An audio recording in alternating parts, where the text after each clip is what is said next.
Life has a sick sense of humor sometimes. You can spend 15 years with someone, building what you believe is an unshakable foundation, only to discover it was built on sand all along. I never thought I'd be one of those women. You know, the ones who discover their husbands are cheating and fall apart. I always imagined I'd be stronger, that I'd immediately throw his clothes on the front lawn, change the locks, and move on with my life like some empowered protagonist in a Netflix series. But reality doesn't follow neat character arcs.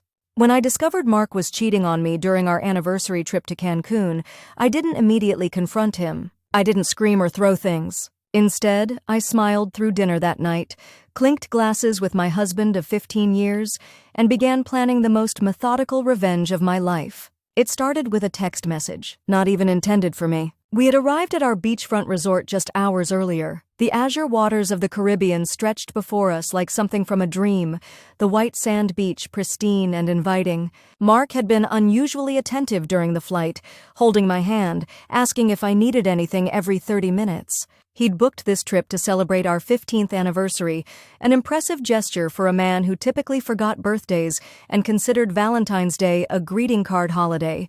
"You deserve it, Alice," he'd said when presenting me with the itinerary 3 months ago.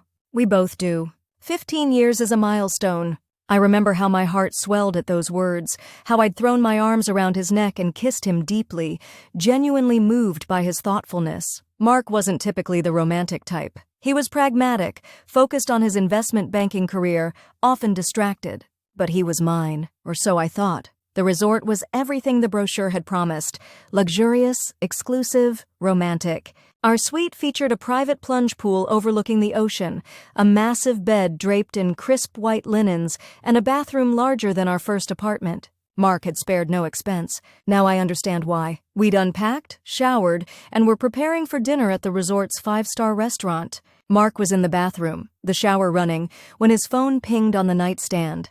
I wouldn't normally check his messages. Trust had never been an issue between us, but the phone kept vibrating insistently. Thinking it might be an emergency from work, I glanced at the screen. The preview notification made my blood run cold. "Can't wait to feel your hands on me again. The wait is killing me. Room 718. Don't keep me waiting too long tonight." The message was from someone saved as LR. Finance. Not a name. Initials and a department. My stomach lurched as I picked up the phone. It wasn't locked.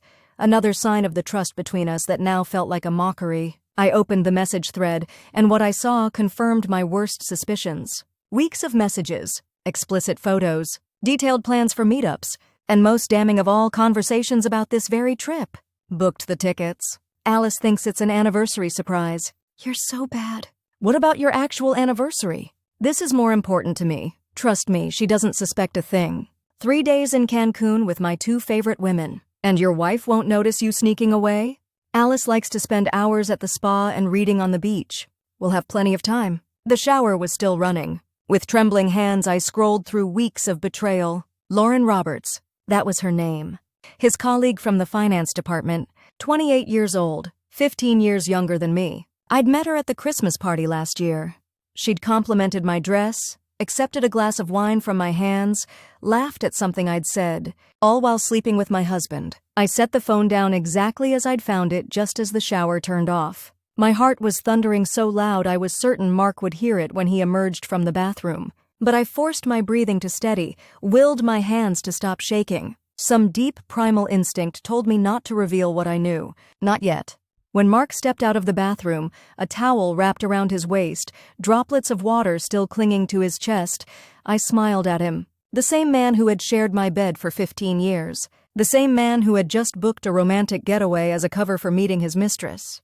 "Ready for dinner?" I asked, my voice surprisingly steady. "Absolutely starving," he replied, kissing the top of my head as he passed me to get dressed. "You have no idea what hunger feels like," I thought coldly. "But you will." Dinner was a surreal experience. I sat across from Mark at a candle-lit table overlooking the ocean, the gentle crash of waves providing a soundtrack to my internal screaming. He ordered an expensive bottle of champagne, toasted to 15 amazing years, and seemed entirely at ease. Not a flicker of guilt crossed his face as we reminisced about our wedding day, our honeymoon in Italy, the house we'd saved for years to buy. I studied him over the rim of my champagne flute, the familiar lines of his face, now interspersed with silver at his temples and around his beard. The laugh lines that I once traced with my fingertips in the early morning light. The blue eyes that still crinkled at the corners when he smiled. He was handsome in that distinguished way that men often become in their mid-40s. I'd been proud to be his wife, had loved the way his hand felt protective and warm against my lower back when we entered rooms together. Now I wondered if he'd touched Lauren the same way. If he looked at her with the same warmth in his eyes. If he told her the same silly jokes that had made me fall in love with him all those years ago. To us, he said, raising his glass again. And to many more years together. I clinked my glass against his, smiled, and thought, there will be no more years, Mark. But you don't know that yet. I've arranged for you to have a spa day tomorrow, he said as our appetizers arrived. Full package, massage, facial, the works. You deserve to be pampered. How convenient. Exactly when he planned to meet Lauren, no doubt.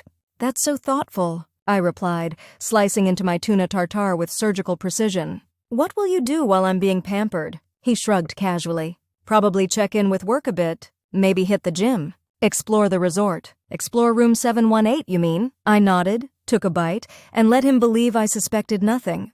Throughout the 4-course meal, I maintained the facade of the happy wife celebrating her anniversary. I laughed at his jokes, shared memories, even reached across the table to squeeze his hand affectionately. All while my mind raced, cataloging each lie, each moment of deception.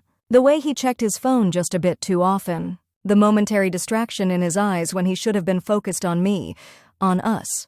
The anniversary he'd orchestrated as a cover for his infidelity. I ordered a second glass of wine, then a third. Not to numb the pain, though God knows I wanted to, but to give myself an excuse to turn in early. I needed to be alone, to think, to plan. I think the travel and the wine have caught up with me, I said as we finished dessert, a chocolate soufflé we'd shared. Would you mind if we headed back to the room? I'm exhausted. Of course not, Mark said, signaling for the check. We have all week to celebrate. All week for me to dismantle your life, I thought as he helped me from my chair. Back in our suite, I went through the motions of getting ready for bed. Removed my makeup, applied my usual nighttime skincare products, changed into silk pajamas, a gift from Mark last Christmas. I crawled into bed while he sat on the balcony, ostensibly enjoying a nightcap and the ocean breeze. In reality, I could see his phone screen illuminated in the darkness, texting her, no doubt. I pretended to be asleep when he finally came to bed.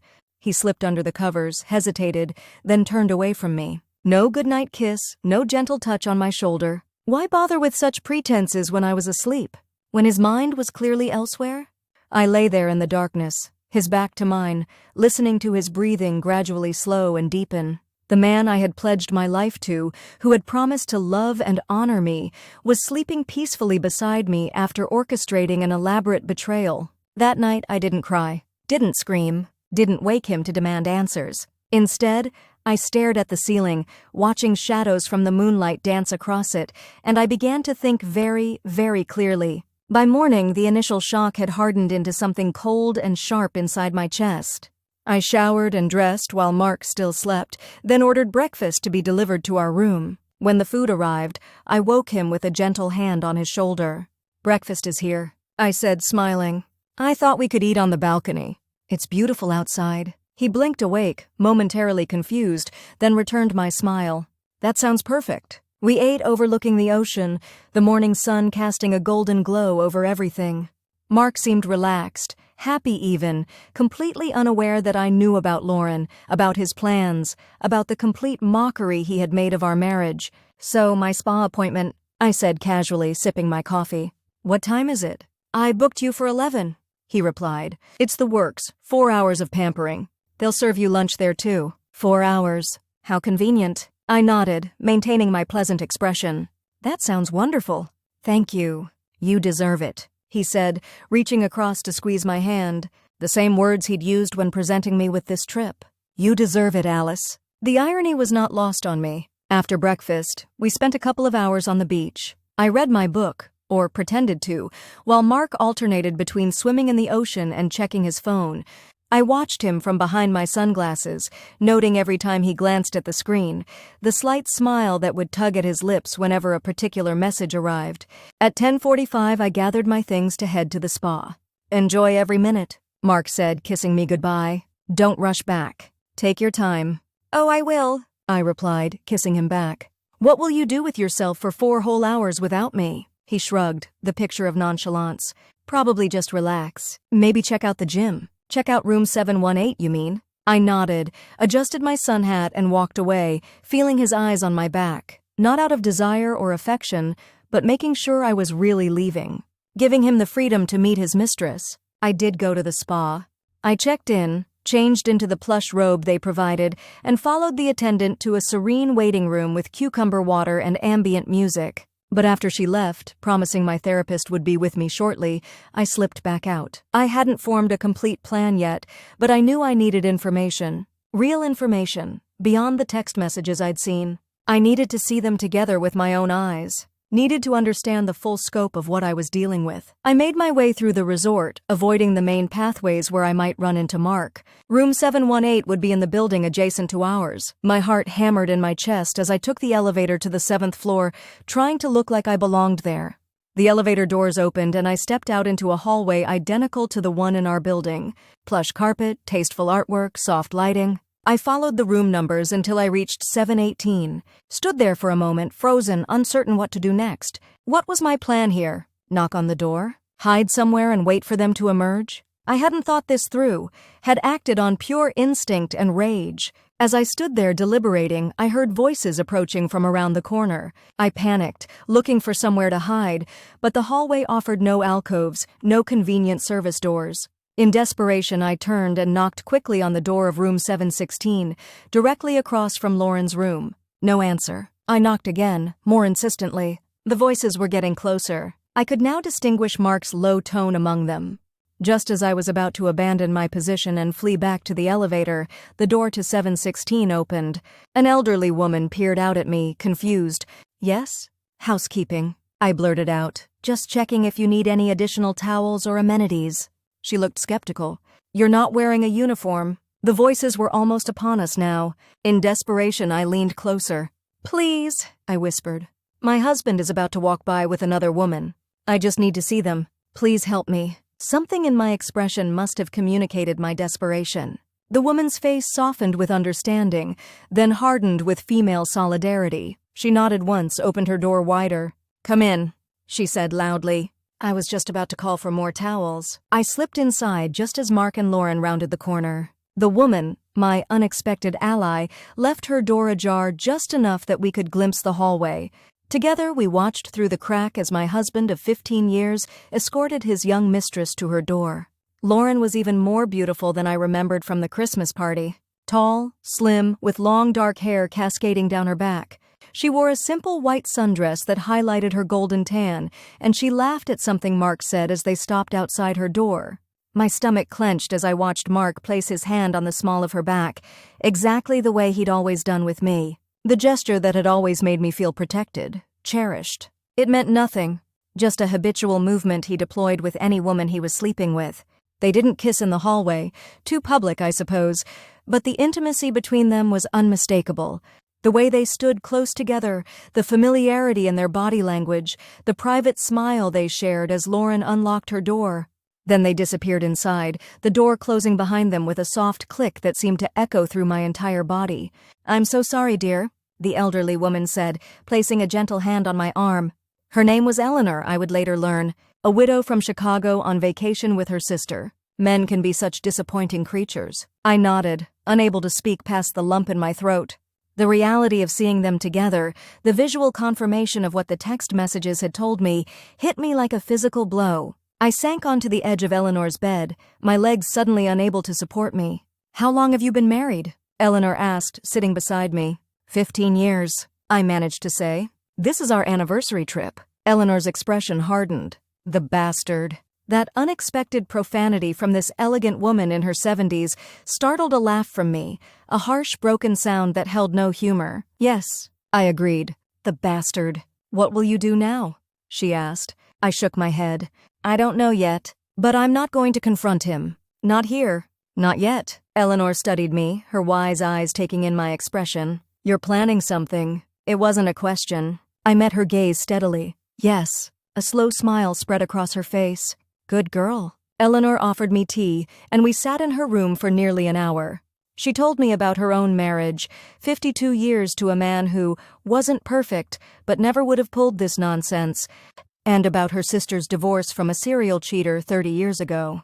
"Margaret got everything," Eleanor said with satisfaction. "The house, the cars, the vacation property, left him with his clothes and his guilt. He tried to come crawling back 5 years later when his young girlfriend left him for someone with more money. Margaret sent him packing." As she spoke, something cold and determined settled in my chest. I didn't want a messy, emotional confrontation. Didn't want to give Mark the satisfaction of seeing me fall apart. What I wanted was justice, retribution. I wanted him to lose everything just as I had. "I should get back to the spa," I finally said, checking the time.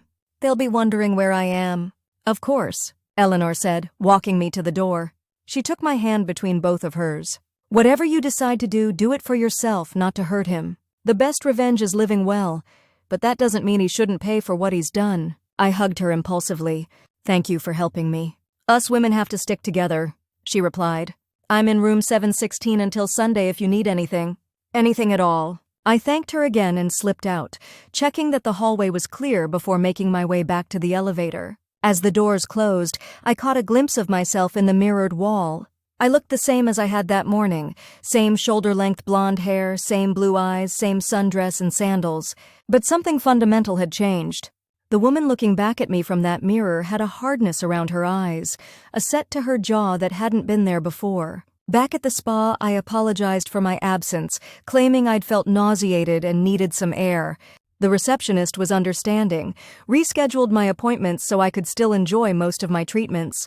I let the massage therapist work on my tense muscles, closed my eyes during the facial, sat passively while my nails were painted a soft pink, all while my mind worked, methodically sorting through options, considering angles, discarding scenarios that were too emotional or impulsive. By the time I left the spa 4 hours after I'd arrived, I had the beginnings of a plan. Not just for confronting Mark, but for destroying him as thoroughly as he had destroyed our marriage. I returned to our suite to find it empty. No sign of Mark. No note. I checked my phone. No messages either. He was still with her then. I wondered if he'd even noticed the time, if he was in a panic trying to get back before me, or if he was so lost in his betrayal that he'd forgotten about his actual wife entirely. I changed into my swimsuit, grabbed my book, and headed down to the beach.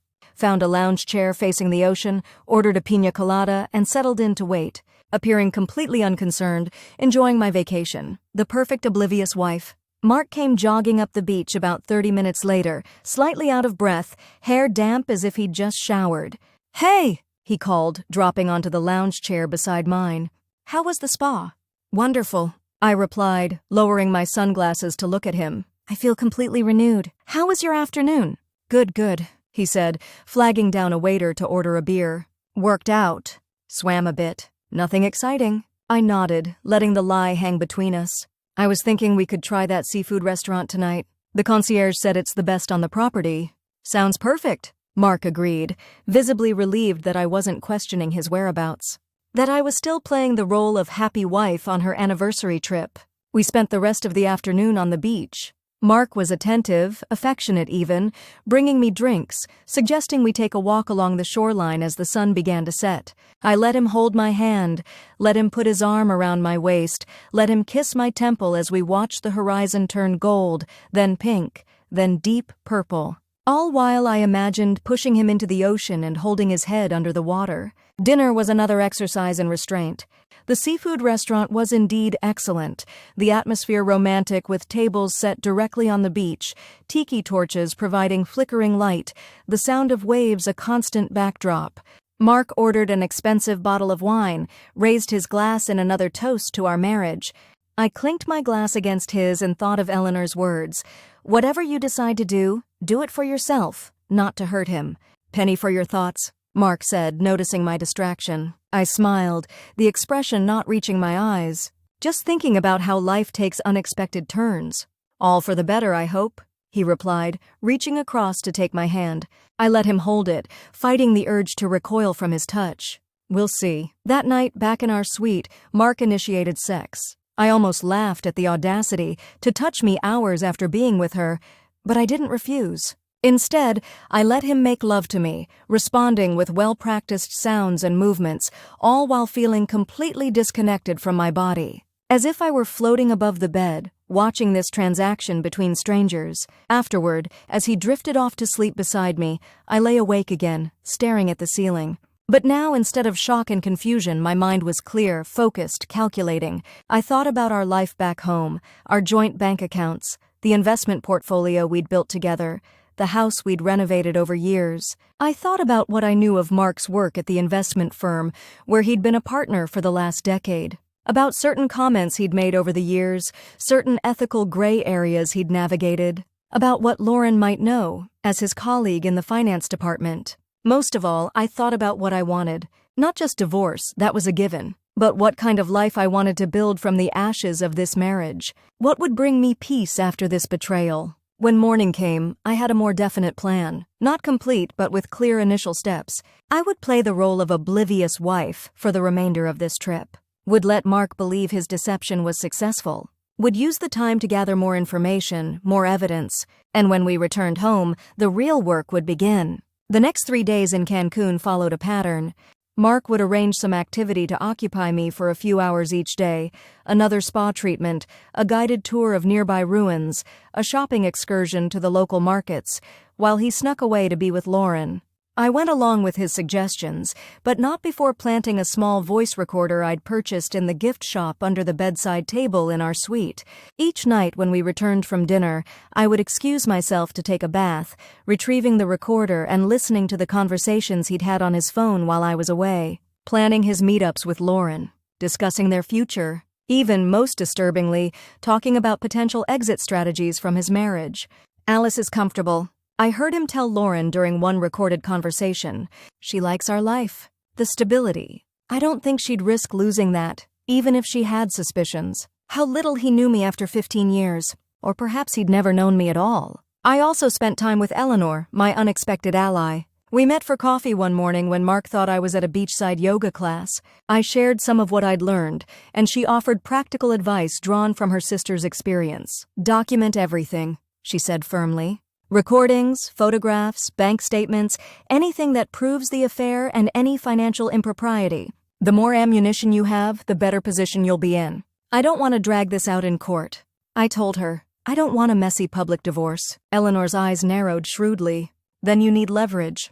Something that makes him want to settle quickly and generously, without a fight. I nodded, thinking of the hints in Mark's recorded phone conversations. Suggestions of financial maneuvering at his firm that skirted the edges of legality. I would need to investigate further when we got home.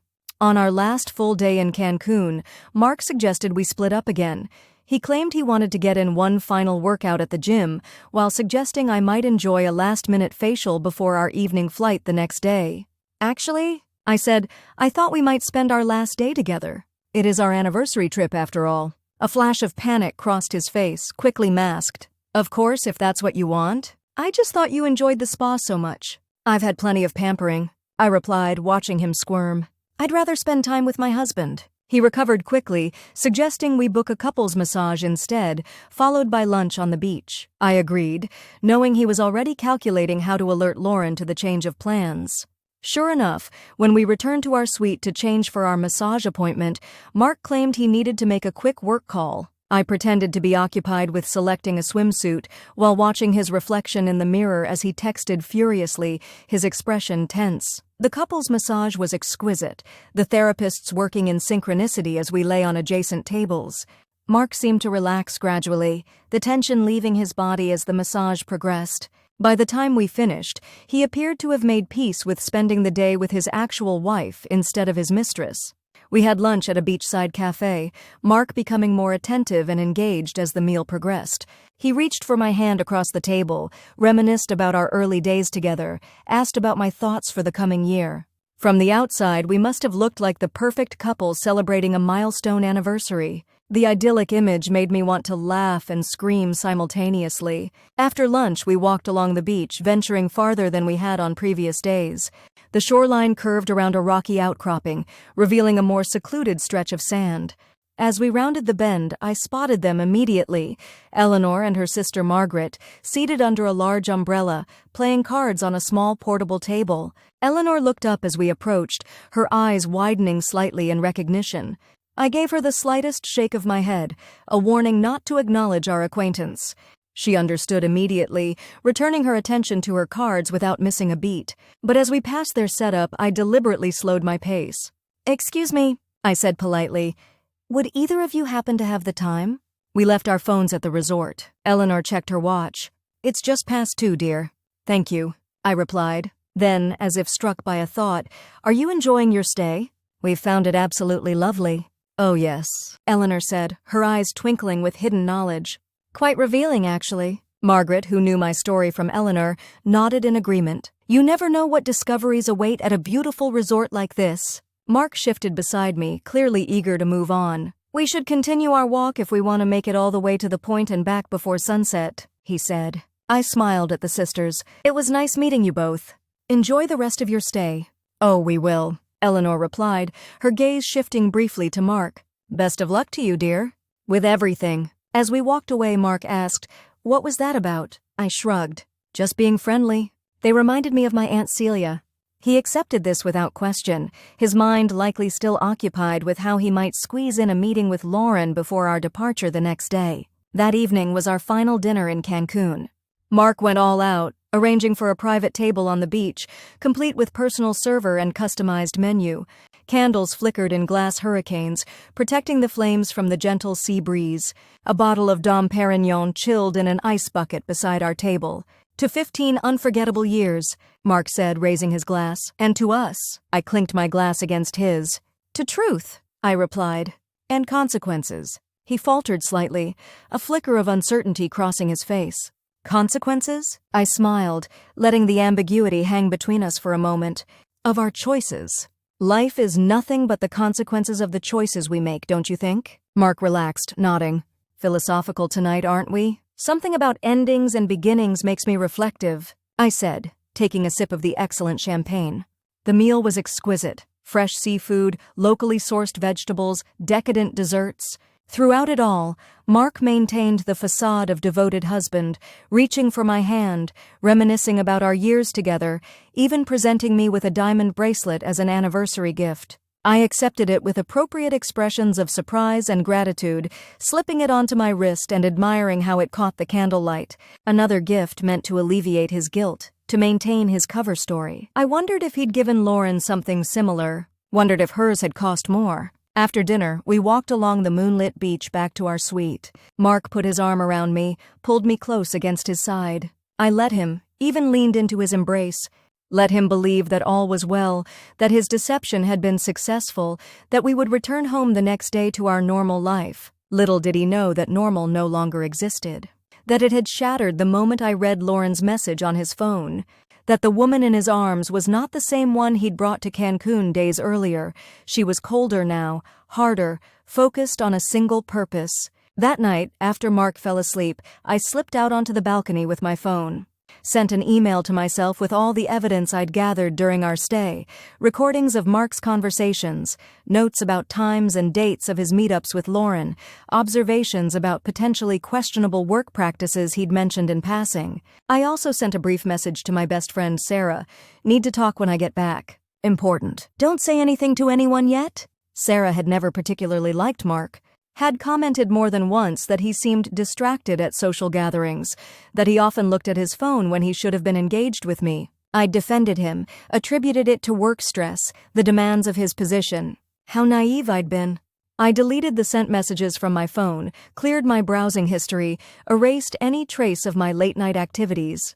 Then I returned to bed, lay beside my husband for the last time with anything resembling trust, and planned the destruction of the life we'd built together. Our flight home the next day was uneventful. Mark seemed almost relaxed, mission accomplished in his mind. He'd successfully juggled wife and mistress for an entire week, maintaining his deception without raising suspicion. He held my hand during takeoff, worked on his laptop during the flight, helped me with my bag when we retrieved our luggage at the airport. The perfect husband, returning from a perfect anniversary trip. As we drove home from the airport, I gazed out the window at the familiar streets of our city, seeing them with new eyes. This was the beginning of my new reality, one where I was no longer Mark's devoted wife, but his most dangerous adversary, one where every interaction was strategic, every conversation potential ammunition. "Good to be home?" Mark asked, noting my silence. I turned to him, offered a small smile. "It's certainly going to be interesting." He laughed, misinterpreting my meaning entirely. "Back to reality tomorrow." Vacation always ends too quickly. If only he knew. Vacation had ended for me the moment I saw Lauren's message. Reality, cold, harsh reality, was all that remained. As we pulled into the driveway of our colonial-style home in the suburbs, the perfect house for the perfect couple, I made a silent promise to myself. Mark had taken 15 years of my life, my trust, my love. He wouldn't take my future too. Whatever came next, I would emerge stronger, wealthier, and completely free of the man who thought he could betray me and suffer no consequences. Tomorrow the real work would begin. I slept in the guest bedroom that night, claiming jet lag and not wanting to disturb Mark with my restlessness. In reality, I couldn't bear to lie beside him any longer, to maintain the pretense for one more night. He accepted my excuse without question, kissed me goodnight, and retreated to our bedroom alone. In the quiet of the guest room, I began to formulate my plan in earnest. Not a confrontation, not a dramatic scene with tears and accusations. Something colder, more methodical.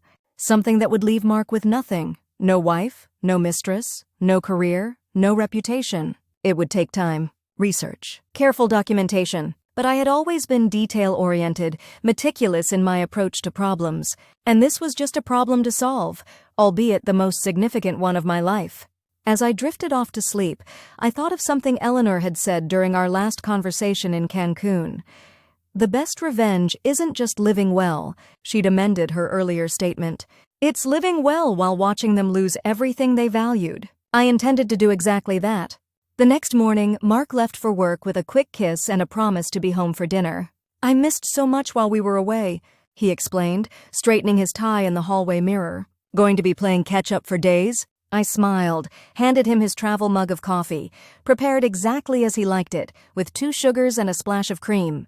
The perfect wife, performing her familiar role. "Have a good day," I said, standing in the doorway as he backed his BMW out of the garage. I waved as he pulled away, maintained the smile until he was out of sight. Then I went inside, sat at the kitchen island with my own coffee and made a list. First, financial reconnaissance. I needed to understand exactly what we had, both jointly and separately. Bank accounts, investment portfolios, retirement funds, property holdings. Second, legal consultation. I would need a shark of a divorce attorney, someone who specialized in cases involving infidelity and financial misconduct. Third, evidence gathering. The recordings and notes from Cancun were a start, but I needed more. Irrefutable proof of Mark's affair and, if my suspicions were correct, his professional improprieties. Fourth, security measures. New email accounts, secure cloud storage for documents, perhaps even a safety deposit box for physical evidence. Fifth, support system. Sarah would help, I knew, but I might need others. A therapist, perhaps, to help me navigate the emotional aftermath without losing focus on my goals. After finishing my list, I showered, dressed in one of my most professional outfits, a charcoal pantsuit I usually reserved for board meetings at the literacy nonprofit where I volunteered, and began my work. My first stop was our home office. Mark kept most of his important documents in a filing cabinet that wasn't locked. Again, that false sense of trust that had defined our marriage. I spent 2 hours going through every file, taking photos of relevant documents with my phone, creating a digital record of our financial life together. What I found was both expected and surprising. Our joint accounts held substantial savings, nearly $300,000 in liquid assets. The investment portfolio Mark managed for us had performed well over the years, currently valued at just over $1.2 million. Our home was nearly paid off, with only $120,000 remaining on a mortgage for a property worth close to $900,000 in the current market. But there was something else. References to accounts I didn't recognize, statements for investments I'd never been consulted about. Mark had always handled our finances, a division of labor I'd accepted without question. Now I saw the danger in that arrangement. There were gaps in our financial picture, places where money seemed to disappear without clear explanation. Next, I called 3 divorce attorneys, selecting them based on reviews that specifically mentioned their skill in handling high-asset divorces with complications. I scheduled consultations with all 3 for later in the week, using my personal credit card rather than our joint one to pay the consultation fees. After that, I drove to an electronics store in a neighboring town, far from anywhere Mark might run into an acquaintance, and purchased several items: a high-quality voice recorder, a small camera disguised as a USB wall charger, a new laptop, and a prepaid phone. The clerk raised an eyebrow at my selections but said nothing as I paid in cash. My final stop was the bank, where I opened a new account in my name only, transferring a modest amount, $10,000, from our joint savings. Not enough to raise immediate alarms with Mark, but sufficient to give me operating capital for what lay ahead. I also rented a safety deposit box, placing copies of the most important documents I'd photographed inside, along with the diamond bracelet Mark had given me in Cancun. I had no desire to wear his guilt gift, but it might have value in the future, either financial or as evidence. By the time I returned home, it was mid-afternoon. I had a few hours before Mark would return from work. I used the time to set up my new laptop, creating email accounts and cloud storage under a name Mark wouldn't associate with me. I installed the camera charger in our bedroom, positioning it to capture the entire room while appearing to be nothing more than a convenient charging station for our phones. I was just finishing when my phone rang, Sarah responding to my message from Cancun. "Hey," I answered, stepping out onto the back patio where I could speak freely. "Thanks for calling. You said it was important," Sarah replied, concern evident in her voice. "Is everything okay? How was the trip?" I took a deep breath. The trip was informative. Mark's been cheating on me. With someone from his office. Sarah's gasp was audible. "That son of a bitch." "Are you sure?" "Completely," I said, explaining how I'd discovered the affair, witnessed them together, gathered evidence. "I'm not confronting him yet. I'm building a case first." "Good," Sarah said firmly. "Don't tip your hand until you're ready to destroy him." This was why I loved Sarah. No platitudes about marriage counseling or second chances. Just immediate, unwavering support and a healthy desire for justice. "I need your help," I told her. "I'm meeting with divorce attorneys this week. I'm gathering financial information, but I need somewhere secure to store copies of everything I find. Somewhere Mark can't access. My house is your secure storage facility," Sarah said without hesitation. "And my guest room is yours if you need a place to stay. No questions asked, no time limit." Relief washed through me. "Thank you. I'm not ready to leave yet. I need more information first, but knowing I have somewhere to go means everything." "Whatever you need whenever you need it," Sarah assured me. "That's what best friends are for." After our call, I felt stronger, more centered. I wasn't alone in this. I had allies, Sarah, soon an attorney, perhaps even Eleanor back in Chicago if I needed moral support from someone who had witnessed the betrayal firsthand. I prepared dinner as usual, a familiar pasta dish that Mark particularly enjoyed, set the table, opened a bottle of wine, played the role of dedicated wife returning to normal life after vacation. When he arrived home, briefcase in hand, loosening his tie as he came through the door, I greeted him with a glass of wine and a quick kiss. "How was your day?" I asked, leading him to the kitchen where dinner waited. "Catch up on everything you missed?" "Getting there," he said, settling at the kitchen island while I served the pasta. Lauren handled most of the Westridge account while I was gone, thankfully. I kept my expression neutral at the mention of her name. "That was nice of her. She's a good colleague," Mark said, his eyes darting away from mine momentarily. "Very dedicated." "I'm sure she is," I thought, pouring myself a generous glass of wine. "Very dedicated to sleeping with her married boss." Dinner proceeded with casual conversation about Mark's day, neighborhood gossip, plans for the weekend. I mentioned my volunteer work at the Literacy Center, wondering aloud if I should take on more responsibility there. "You certainly have the time," Mark said, not unkindly. "Might be good for you to have more purpose in your days." I nodded, letting the unintentional condescension pass without comment. Mark had always viewed my volunteer work as a hobby rather than a vocation, despite the fact that I managed a program with a 6-figure budget and a staff of part-time employees. In his mind, because I didn't bring home a paycheck, my work was less significant than his. Another item to add to the growing list of resentments I was finally allowing myself to acknowledge. After dinner, we settled in the living room with the last of the wine. Mark turned on a basketball game, his attention divided between the TV and his phone. I curled up with a book, observing him over the top of the pages, watching as he sent messages to Lauren, almost certainly, with a small smile playing at the corners of his mouth. The familiarity of the scene was jarring in its contrast to my new reality. How many evenings had we spent exactly like this over 15 years? Him watching sports, me reading, both comfortable in the rhythm of our shared life, except now I knew it had all been built on deception. That while I'd been content in our partnership, Mark had been seeking excitement elsewhere. "I think I'll turn in early," I said after an hour, setting my book aside. "Still adjusting to being back in our time zone." Mark nodded absently, eyes on his phone. "I'll be up soon." I kissed his cheek, a performance for an audience of one, and headed upstairs to our bedroom. The camera charger was in place, recording whatever might transpire later. I changed into pajamas, completed my nighttime routine, and slipped into bed with my new laptop hidden from view by the bathroom door. While Mark remained downstairs, I began researching the company where he worked. Alpine Investment Partners was a mid-sized firm specializing in high-net-worth clients and institutional investors. Mark was one of 8 partners heading the domestic equities division. Lauren worked directly under him as a senior analyst.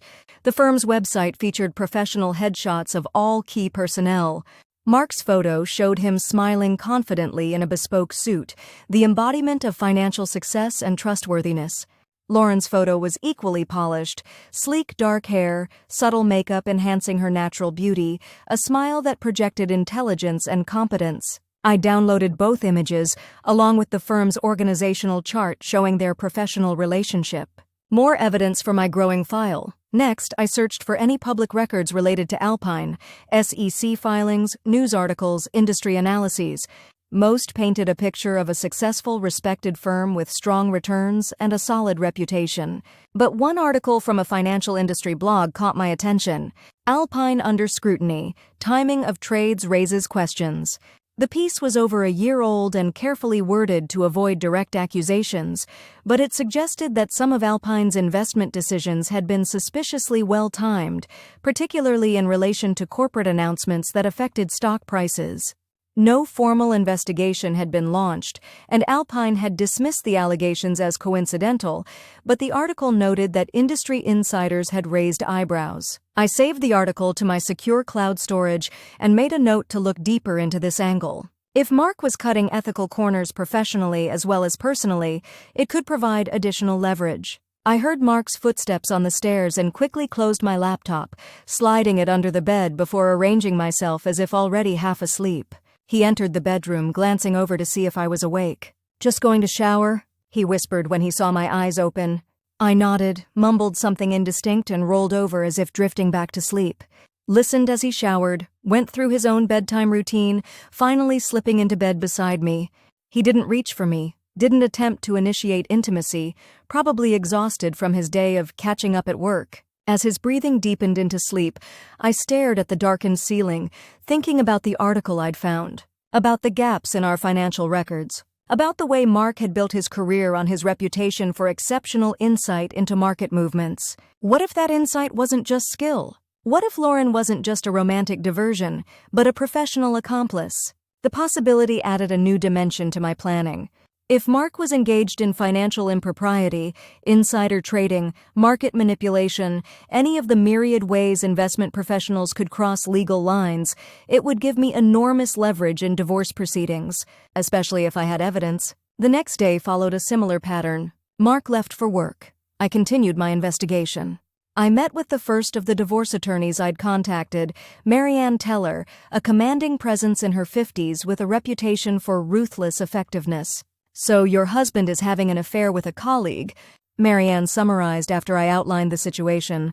"And you suspect financial impropriety as well, possibly connected to his work." I nodded. "I have evidence of the affair. Recordings, witnesses who saw them together. The financial issues are more circumstantial at this point, but there are definitely irregularities." Marianne made notes, her expression calculating.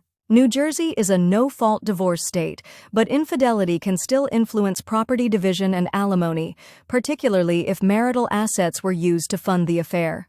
And if there's professional misconduct that could impact his career or result in legal penalties, that significantly affects the negotiating landscape. I don't want a prolonged court battle, I said firmly. I want this resolved quickly, privately, and in my favor. Most clients do, Marianne replied with a dry smile. The question is whether your husband will cooperate with that vision. She tapped her pen against her notepad. You're smart to gather evidence before confronting him. The more leverage we have, the more likely he'll agree to a settlement rather than risking exposure in court. What do you recommend as next steps? I asked. Continue documenting everything, she advised. Bank statements, investment accounts, credit card bills, anything that shows where money is flowing. Record conversations if legal in your jurisdiction. Save texts, emails, any communication that might be relevant. And consider hiring a private investigator to look into both the affair and the potential financial issues. They have resources and expertise that can uncover things you might miss. I left Marianne's office with a clearer sense of direction and a recommendation for a discreet, experienced private investigator. I called him from my prepaid phone, scheduled a meeting for the following day, and returned home to continue my own research. That evening, Mark called to say he'd be working late. Major client concern? He explained, sounding harried. Might be here until 8 or 9. Don't worry about dinner, I replied, my tone supportive and understanding. I'll find something here. You're the best, he said, the relief in his voice palpable. I'll make it up to you this weekend. Of course you will, I thought as I ended the call. Wonder if Lauren is working late too. With the house to myself, I took the opportunity to thoroughly search Mark's home office. I examined his desk drawers, the shelves of his bookcase, even felt along the underside of furniture for hidden compartments or taped documents. Nothing immediately suspicious emerged, but in the back of his file cabinet, I found a folder labeled simply "Personal" that contained statements for an account I hadn't seen before. It was a brokerage account in Mark's name only, held at a different firm than Alpine, with a current balance of just over $800,000. The statement showed regular deposits, $5,000 to $10,000 monthly, going back at least 3 years. Money that had never been mentioned to me, never factored into our joint financial discussions. I photographed every page, my hands steady despite the anger building inside me. This wasn't just an affair, it was a complete double life, financial and emotional infidelity running in parallel tracks. When Mark finally came home at 9:30, he found me curled up on the couch watching a documentary, the picture of a wife contentedly passing an evening alone. I looked up with a warm smile, asked about his client emergency, listened attentively as he described a complicated situation with a major portfolio. You must be exhausted, I said, rising to heat a plate of leftovers I'd prepared earlier. And hungry too. Sit down, I'll bring you something to eat. He accepted my care with the entitled ease of a man who has always received it, never questioning whether he deserved such consideration. I watched him eat, making sympathetic noises about his difficult day, all while mentally cataloging his latest deceptions. The working late excuse, the hidden account, the ongoing affair that he thought I knew nothing about. Each lie, each betrayal strengthened my resolve. This wasn't just about punishing Mark anymore, though that remained a motivating factor. It was about reclaiming my agency, my financial security, my future. It was about ensuring that when the dust settled, I would be standing strong while Mark faced the consequences of his choices. The next morning, I met with the private investigator Marianne had recommended. James Chen operated out of a nondescript office in a commercial building downtown, his credentials displayed discreetly on one wall, his manner professional and direct. Mrs. Harmon? He greeted me, shaking my hand firmly. Please have a seat and tell me how I can help you. I outlined the situation, the discovered affair, the suspicious financial activities, my need for comprehensive documentation of both. James listened without interruption, occasionally making notes but mostly focusing on my account. This is fairly standard work for me, he said when I finished. Personal surveillance to document the affair, financial investigation to trace the money flows and identify any irregularities or potential illegalities. I can begin immediately if you decide to proceed. How long will it take? I asked. For the affair, I can usually gather solid evidence within a week or two, James replied. The financial side might take longer, especially if we're looking at potentially sophisticated misconduct, but I should have preliminary findings for you within 3 weeks. The cost was substantial, several $1,000s for the initial phase of investigation, but I paid the retainer without hesitation, using cash withdrawn from my new personal account. The investment in my future freedom and security was worth every penny. As weeks passed, I maintained my facade of normalcy while systematically building my case. I met with all 3 attorneys I'd contacted, ultimately choosing Marianne for her strategic approach and confidence.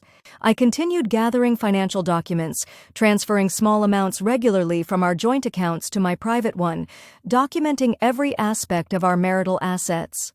The private investigator provided regular updates. He confirmed that Mark and Lauren met at least twice weekly, sometimes for lunch, sometimes after work at her apartment near the financial district. He documented their arrivals and departures with photographs, timestamps, and detailed notes. He also began unraveling the mystery of Mark's separate brokerage account, tracing the source of funds to a series of bonuses and commission payments that had never been disclosed in our tax returns. This raises red flags, James told me during one of our meetings. Either he's hiding income from you, which is relevant to the divorce, or he's hiding income from the IRS, which is a federal offense. Possibly both. Meanwhile, I expanded my support network cautiously. I confided in my younger sister Claire, who lived across the country in Seattle, but promised to come stay with me when I was ready to confront Mark. I began seeing a therapist specializing in betrayal trauma, using my personal health insurance information rather than our joint policy to maintain privacy. And I reconnected with former colleagues from my days in corporate marketing before I'd scaled back to part-time and eventually volunteer work to support Mark's career. One lunch meeting particularly stood out, with Diane Reynolds, now the CMO of a thriving tech company, who listened to a carefully edited version of my situation and immediately made an offer. "We're expanding our community outreach programs," she said over dessert. "We need someone to head up the foundation we're establishing. Good salary, flexible hours, meaningful work. Your experience at the Literacy Center would be perfect. Think about it." The opportunity was tantalizing, not just income and independence, but purpose. A chance to rebuild my professional identity alongside my personal one. I thanked Diane sincerely, promised to consider it once my current life transition was complete. At home, I noticed Mark becoming slightly more attentive, perhaps sensing some subtle shift in my behavior despite my careful performance. He brought home flowers one evening, suggested weekend getaways, even mentioned the possibility of a second honeymoon for our 16th anniversary still months away. "We should do something special," he said one night over dinner. "Maybe Italy again? Or somewhere new. What about Japan? You've always wanted to see the cherry blossoms." I smiled, nodded, played along with his attempt at rekindling romance. "That sounds wonderful. Let's look at dates." All while knowing there would be no 16th anniversary trip, no cherry blossoms in Japan, no future with Mark at all. About 6 weeks after our return from Cancun, James contacted me with significant news. "I've uncovered something you should see," he said, his tone serious. "Can you meet today?" 2 hours later, I sat in his office reviewing the documents he'd compiled. What he'd found went beyond my expectations, evidence suggesting that Mark and several colleagues, including Lauren, had been involved in a scheme to trade on non-public information obtained through client relationships. The suspicious timing noted in the blog article I'd found was just the tip of the iceberg. "This pattern," James explained, pointing to a series of transactions, "shows trades made just before major announcements affecting stock prices. Too consistent to be coincidence. And these accounts?" He indicated another document, appeared to be vehicles for distributing profits from those trades, including the personal account you found. "Is this enough to prove illegal activity?" I asked. James was careful in his response. "It's certainly enough to raise serious questions. Enough that most people wouldn't want this information reaching the SEC or their employer. But definitively proving insider trading often requires internal communications or testimony from participants." I nodded, processing the implications. "So it's leverage but not absolute proof." "Exactly," James confirmed. "Powerful leverage in a divorce negotiation, but not necessarily something you'd want to base a criminal complaint on without more evidence." I left with copies of everything James had uncovered, stored securely in an encrypted format on a USB drive. The pieces were falling into place, my position strengthening daily, but I wasn't quite ready to make my move.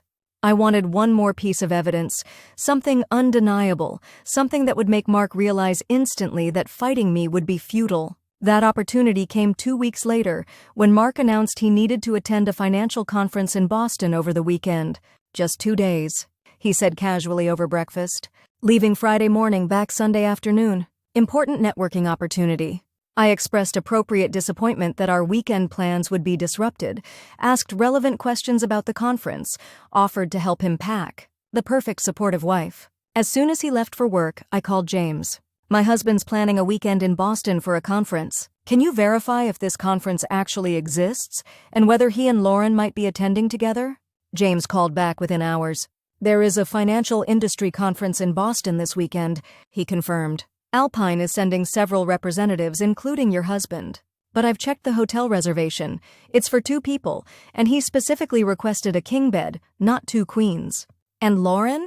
Is she registered for the conference too?" "She is," James replied. "But interestingly, there's no hotel reservation in her name at the conference hotel or any nearby properties that I can find." I felt cold certainty settle over me. "They're staying together? Using the conference as cover for a weekend away. That would be my assessment." James agreed. "Would you like me to arrange surveillance in Boston?" I considered this for a moment, then made a decision. "No, I'm going to Boston myself." There was a brief silence on the line. "Mrs. Harmon, I understand the impulse, but confronting them directly might not be strategically advantageous at this stage. I'm not planning a confrontation," I clarified. "Just documentation. I need to see it with my own eyes, James. I need that final piece of certainty before I tear apart 15 years of my life." He sighed, recognizing my determination. "At least let me help you with logistics. Which hotel are they staying at? I can arrange a room for you there, perhaps even on the same floor." I accepted his assistance gratefully. By that afternoon, I had a reservation at the Ritz-Carlton Boston for Friday and Saturday nights, just 3 doors down from the room Mark had booked. James provided me with details of the conference schedule, likely locations for social events, and security measures I should take to avoid premature discovery. "Remember," he cautioned, "your goal is evidence, not confrontation. If they spot you, the advantage of surprise is lost." I assured him I understood, then called Sarah to update her on my plans. "I'm coming with you," she said immediately. "No arguments. You shouldn't do this alone." Her loyalty brought tears to my eyes, the first I'd allowed myself in weeks. "Thank you," I managed. "I could use the support." That Friday, while Mark traveled to Boston believing I was home preparing for a quiet weekend alone, Sarah and I checked into the Ritz-Carlton. We wore sunglasses and hats in the lobby as a precaution, though the chances of running into Mark immediately were slim. According to the conference schedule, he would be in sessions until late afternoon. Our room was elegant, with views of the public garden. Under different circumstances, it would have been a lovely girls' weekend. Instead, we set up surveillance. I positioned myself near the door with a view through the peephole, waiting for Mark to arrive with Lauren. They appeared just after 5:30 p.m., walking down the hallway hand in hand, stopping outside their room to kiss passionately before Mark unlocked the door. I captured video on my phone, my hands steady despite the surreal nature of watching my husband with his mistress in such an intimate moment. "Got it?" Sarah asked from behind me. I nodded, stepping back from the door.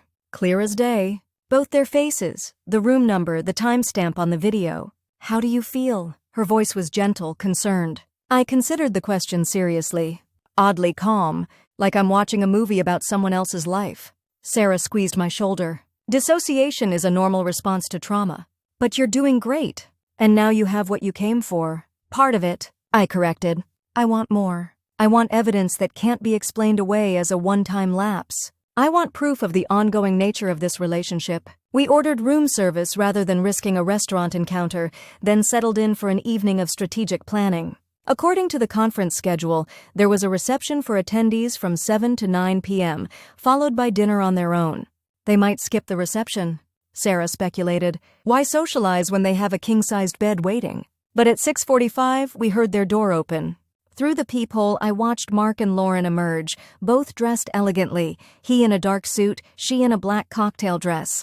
They walked to the elevator, his hand on the small of her back in that familiar gesture that now made my skin crawl. "They're going to the reception," I told Sarah.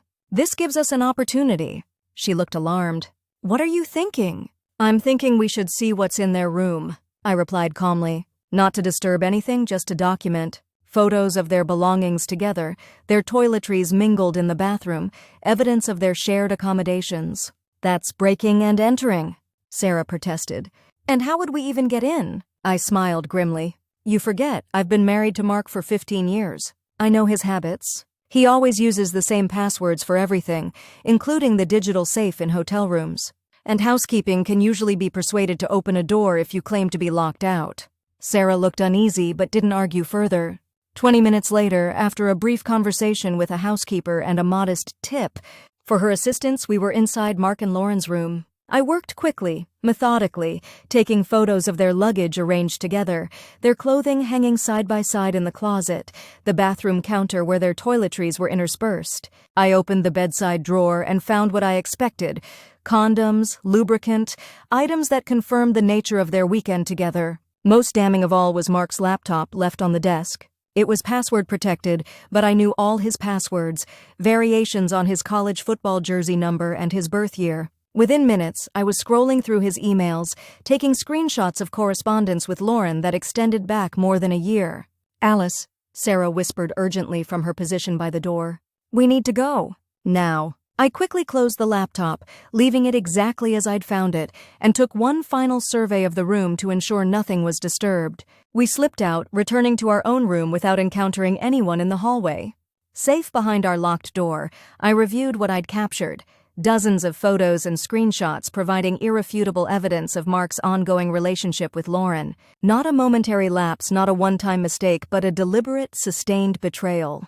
This is more than enough, Sarah said, scrolling through the images on my phone. Combined with everything else you've gathered, he doesn't have a leg to stand on. I nodded, a weight lifting from my shoulders. I'm ready now. When we get home, I'll contact Marianne and set everything in motion.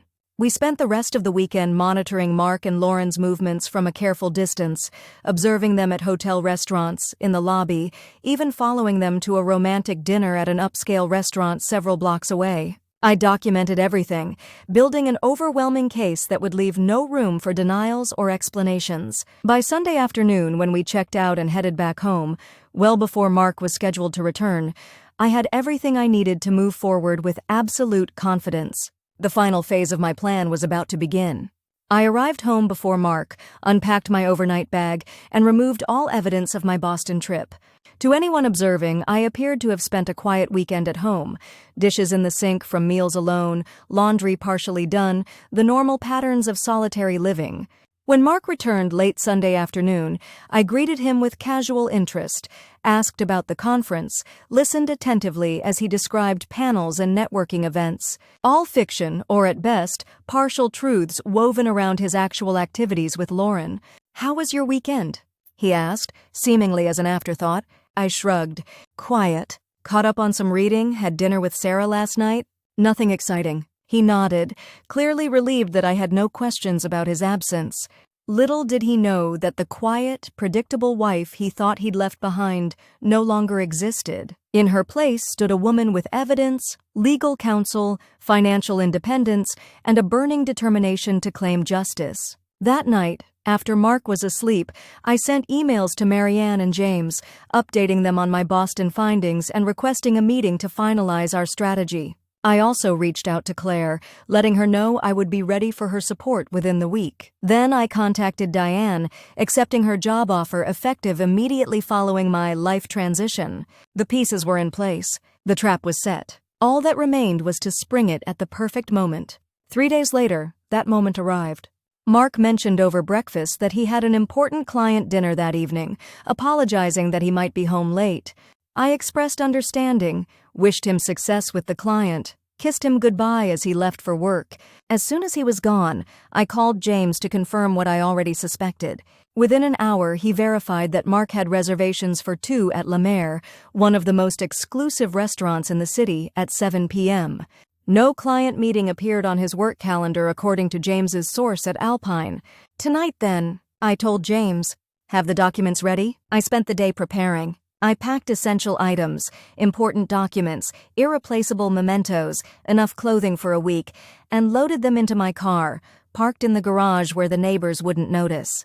I called Claire, who had arrived in town the previous day and was staying with Sarah, finalizing the timing for our confrontation. I reviewed the comprehensive file Marianne had prepared, ensuring every piece of evidence was in order. At 6:30 p.m., James texted a photo confirming Mark and Lauren had arrived at La Mer, being seated at a corner table with champagne already ordered. A celebration, perhaps, or just another evening in their parallel relationship that Mark thought was safely hidden from me. At 7 p.m., Sarah, Claire, and I arrived at the restaurant. We were dressed impeccably. Me in a sleek black dress I knew Mark particularly admired. Sarah and Claire in elegant business attire that projected authority and confidence. We were escorted to a table on the opposite side of the dining room, partially obscured by a decorative screen, but with a clear line of sight to Mark and Lauren. For 15 minutes we observed them. They were holding hands across the table, leaning close to speak intimately, completely absorbed in each other. Mark looked more animated, more engaged than he had with me in years. Lauren was clearly captivated, laughing at his comments, touching his arm for emphasis as she spoke. "Ready?" Sarah asked quietly. I took a deep breath, centered myself. "Absolutely." Claire signaled our waiter, who approached promptly. We had called ahead, arranged for a specific server, explained our unusual request, and compensated him generously for his cooperation. He nodded his understanding now, accepted the envelope I handed him, and moved smoothly toward Mark and Lauren's table. Through the ambient noise of the restaurant, I couldn't hear what was said, but I could see the waiter presenting the envelope to Mark with a discreet murmur. Mark looked confused, glanced around the restaurant without spotting us behind the screen, then opened the envelope with Lauren watching curiously. Inside was a simple note, "Look toward the east wall," along with a printout of one of the photos I'd taken in Boston, showing them kissing outside their hotel room door. Mark's head snapped up, his eyes scanning the restaurant until they locked with mine across the room. The color drained from his face as I raised my glass in a mock toast, Sarah and Claire flanking me like avenging angels. I rose gracefully, my companions following suit, and we made our way to their table. Mark was frozen, the photo still in his hand. Lauren looked confused, then alarmed as understanding dawned. "Mark?" I said pleasantly, as if greeting an acquaintance at a social function. "Lauren, how lovely to see you both." "Alice," he managed, his voice strangled. "This isn't, I can explain."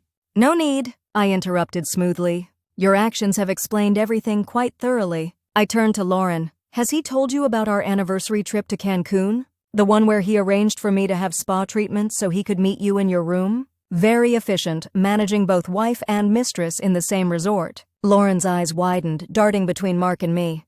"You knew? In Cancun?" "Oh yes," I confirmed.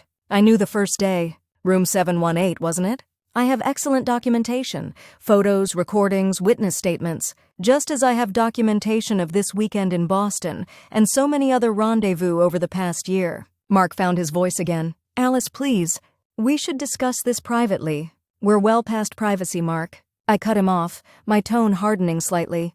"But you're right that this isn't the appropriate venue for our complete conversation." I placed a heavy manila envelope on the table. "This contains several items you'll want to review carefully. Divorce papers, a detailed accounting of our marital assets, all of them, including the accounts you thought I didn't know about, and a summary of the evidence I've gathered regarding certain financial irregularities at Alpine that might interest the SEC." The blood drained further from his face. "You wouldn't." "I would prefer not to." I agreed. "Which is why you'll also find a proposed settlement agreement. Quite generous, all things considered. You have 48 hours to sign it before my attorney files the divorce petition, and my evidence regarding potential insider trading makes its way to the appropriate authorities." Lauren was looking increasingly panicked. "Insider trading? Mark, what is she talking about?" I smiled at her kindly. "Oh, I'm sure Mark will explain everything. After all, as his analyst on several of the relevant accounts, you might have some exposure there yourself. Something to consider as you evaluate the sustainability of your relationship." Mark's expression had shifted from shock to calculation. "This is blackmail." "No," I corrected. "This is consequences. I'm simply offering you a choice between bad outcomes and catastrophic ones." I adjusted my purse on my shoulder, prepared to depart. 48 hours, Mark. "Marianne's contact information is on the first page." As we turned to leave, Mark reached for my arm. "Wait, where are you going?" "Where will you be staying?" I removed his hand from my arm with deliberate care. That's no longer your concern. In fact, nothing about my life is your concern anymore. You chose Lauren, remember?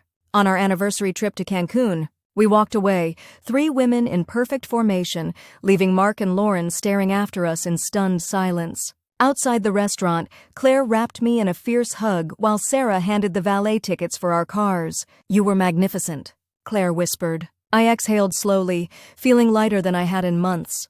It's not over yet, but it's a start. That night I stayed at Sarah's house, my packed belongings secure in my car, my future still uncertain but firmly under my control. Mark called repeatedly, left voicemails alternating between anger, pleading, and attempts at negotiation.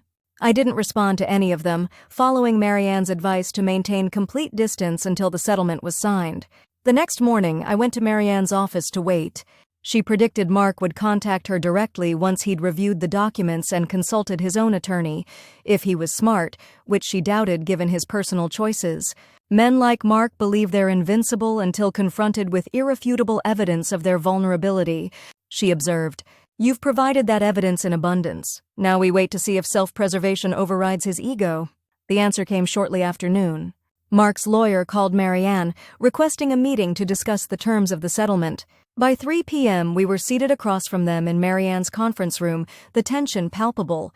Mark looked haggard as if he hadn't slept. He avoided meeting my eyes directly, focusing instead on the documents spread before us. His attorney, a silver-haired man named Edward Brennan who specialized in high-net-worth divorces, maintained a professional demeanor, but his tightened jaw suggested he wasn't happy with his client's position. Mrs. Harmon has outlined some very specific terms, Edward began, his tone carefully neutral.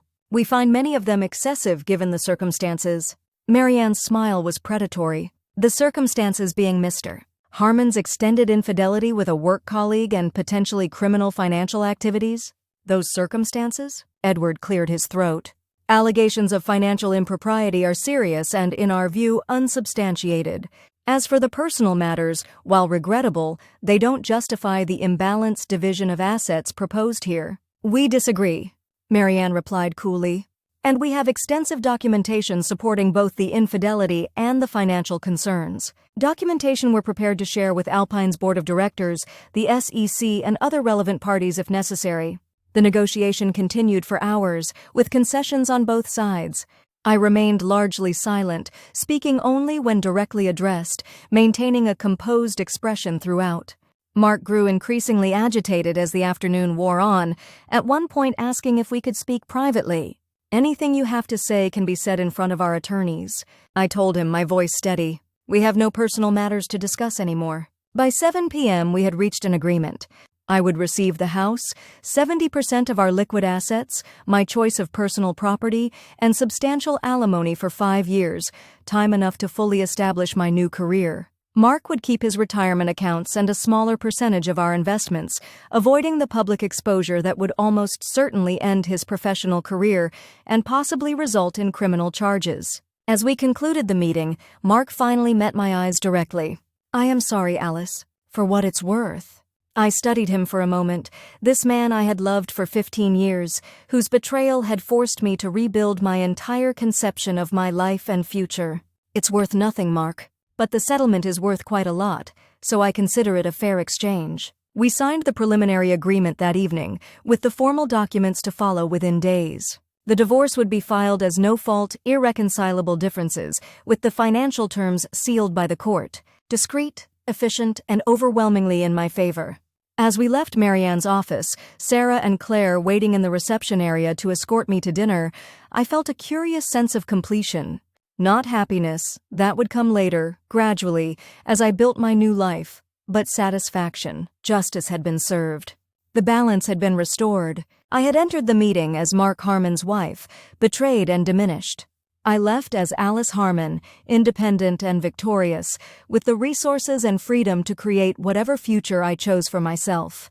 The rest of my story was yet to be written, but for the first time in months I looked forward to holding the pen. 6 weeks later my divorce was finalized. I stood on the deck of my house, now solely mine, watching the sunset with a glass of excellent champagne. The same brand Mark had ordered for us in Cancun, now reclaimed and repurposed as a symbol of my liberation. Sarah sat beside me in comfortable silence, her own glass raised in a wordless toast. Inside, Claire was preparing dinner with Eleanor. Yes, that Eleanor from room 716 in Cancun, who had become an unexpected friend and mentor during my transformation. She had flown in specifically to celebrate this milestone with me. My phone chimed with a text message from Diane at the Tech Company Foundation, confirming my start date the following Monday.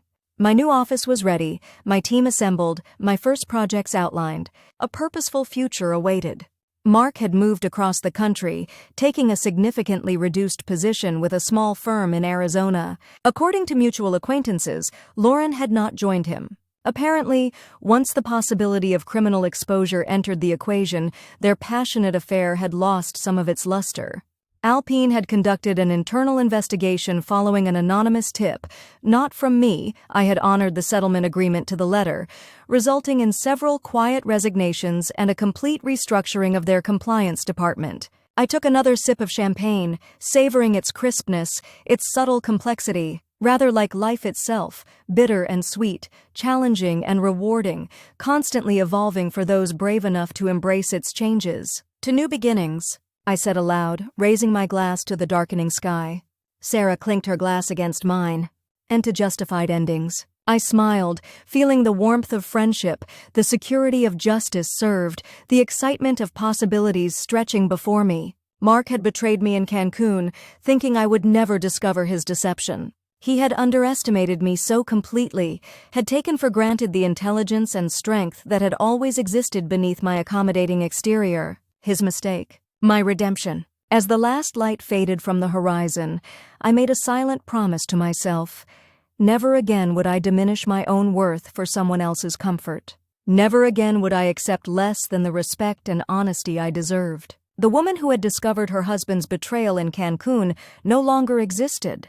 In her place stood someone stronger, wiser, and absolutely determined to live every remaining day of her life on her own terms. That, in the end, was the most complete revenge of all. 3 months after my divorce was finalized, I still sometimes woke up reaching for Mark's side of the bed. It was muscle memory, not longing. 15 years of habits don't disappear overnight. Each time it happened, I'd feel momentary confusion, then a heavy wave of remembrance, followed by a curious lightness. Freedom has its own gravity. I'd redecorated the master bedroom, the first of many changes to reclaim the house as truly mine. Gone was the masculine navy and gray color scheme Mark had preferred. In its place, a serene palette of sage green and creamy whites, with artwork I'd selected without having to consider anyone else's taste. The king-sized bed where we'd slept for over a decade had been donated. My new queen bed was positioned differently, facing the windows so morning light would be the first thing I saw each day. Small changes, significant symbolism. My new position at the Tech Foundation kept me busy, challenged, and fulfilled in ways I hadn't experienced in years. I was building programs that would provide technology education to underprivileged communities, managing a substantial budget, and leading a team of passionate people who valued my input and expertise. Diane had been right. It was the perfect role for me, blending my corporate background with the community focus I'd developed through my volunteer work. You're thriving, Sarah observed one evening as we shared dinner at my newly renovated dining room. The heavy mahogany table Mark had insisted on was gone, replaced by something lighter, glass-topped and modern. I've never seen you so yourself. I smiled, pouring us each another glass of wine. I'm discovering who that is, actually. It's strange to realize how much of myself I submerged during my marriage. Not strange at all, Sarah countered. It happens slowly, one compromise at a time, until you're living someone else's version of your life. I nodded, thinking about the countless small surrenders over 15 years. The career I'd sidelined to support Mark's. The friendships I'd let fade because he found certain people tiresome. The hobbies I'd abandoned because they didn't fit neatly into our shared lifestyle. Even my wardrobe had gradually transformed to suit his preferences, more conservative, less colorful, appropriate for a finance executive's wife. I bought a motorcycle, I announced, enjoying Sarah's shocked expression. Just a small one. I'm taking lessons next weekend. Sarah burst out laughing. Mark would have had an aneurysm. Precisely why I never considered it before. I replied, grinning, but I've always wanted to learn. My father had one when I was a teenager. Remember how he'd pick me up from soccer practice sometimes, and I'd feel so cool climbing on the back? I do, Sarah said, her expression softening.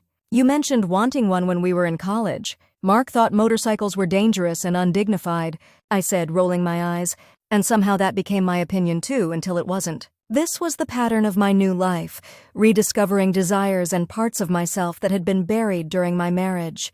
Some were small, ordering spicy food that Mark had always complained about.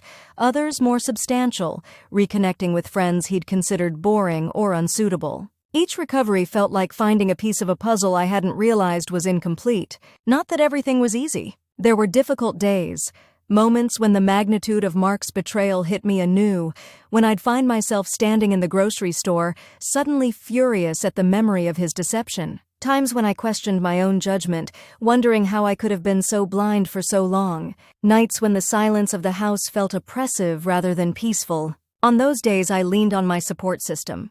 Sarah and Claire remained steadfast presences. Eleanor called weekly from Chicago, her no-nonsense wisdom providing perspective when I needed it most. My therapist helped me navigate the complicated terrain of rebuilding a life at 43, processing betrayal without letting it define me. And there were still loose ends from my marriage that required attention. Financial entanglements to unravel. Joint friends who had to choose sides or awkwardly attempt neutrality. Mark's parents, who'd been my family for 15 years, now painful reminders of what I'd lost. I was sorting through this complex aftermath one Saturday morning when my phone rang, a Chicago area code I didn't recognize. Alice Harmon, I answered, using my maiden name which I'd reclaimed immediately after the divorce. Mrs. Harmon? This is Detective Rafael Suarez with the Chicago Police Department Financial Crimes Unit. Do you have a moment to talk? My heart rate quickened. Of course, Detective. What's this regarding? It's about your ex-husband, Mark Harmon, and some financial activities that have come to our attention. We're coordinating with federal authorities on an investigation, and your name came up in our background research. I sank onto a kitchen stool. I see. What kind of information are you looking for? We'd prefer to discuss that in person if possible. Would you be available to meet with me and representatives from the SEC sometime next week? We can come to you. The call lasted 10 more minutes, with Detective Suarez providing limited details but emphasizing that I wasn't a target of their investigation. They simply wanted to gather information about Mark's activities during our marriage, particularly regarding certain investment patterns and client relationships. After hanging up, I sat motionless at my kitchen island, processing this development. The settlement agreement I'd signed with Mark included provisions about not voluntarily disclosing his potentially illegal activities, but being compelled to cooperate with a formal investigation was different. Marianne had included specific language addressing this possibility.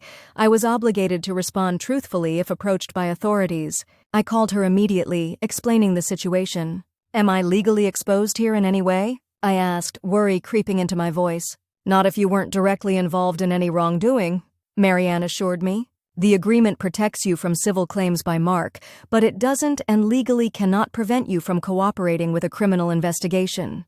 I'll be present for the meeting to ensure everything stays within appropriate boundaries. 3 days later, Detective Suarez arrived at my home accompanied by Lydia Chen, an enforcement attorney from the Securities and Exchange Commission, and Martin Wells, a federal prosecutor. Marianne sat beside me at the dining room table as they explained the purpose of their visit.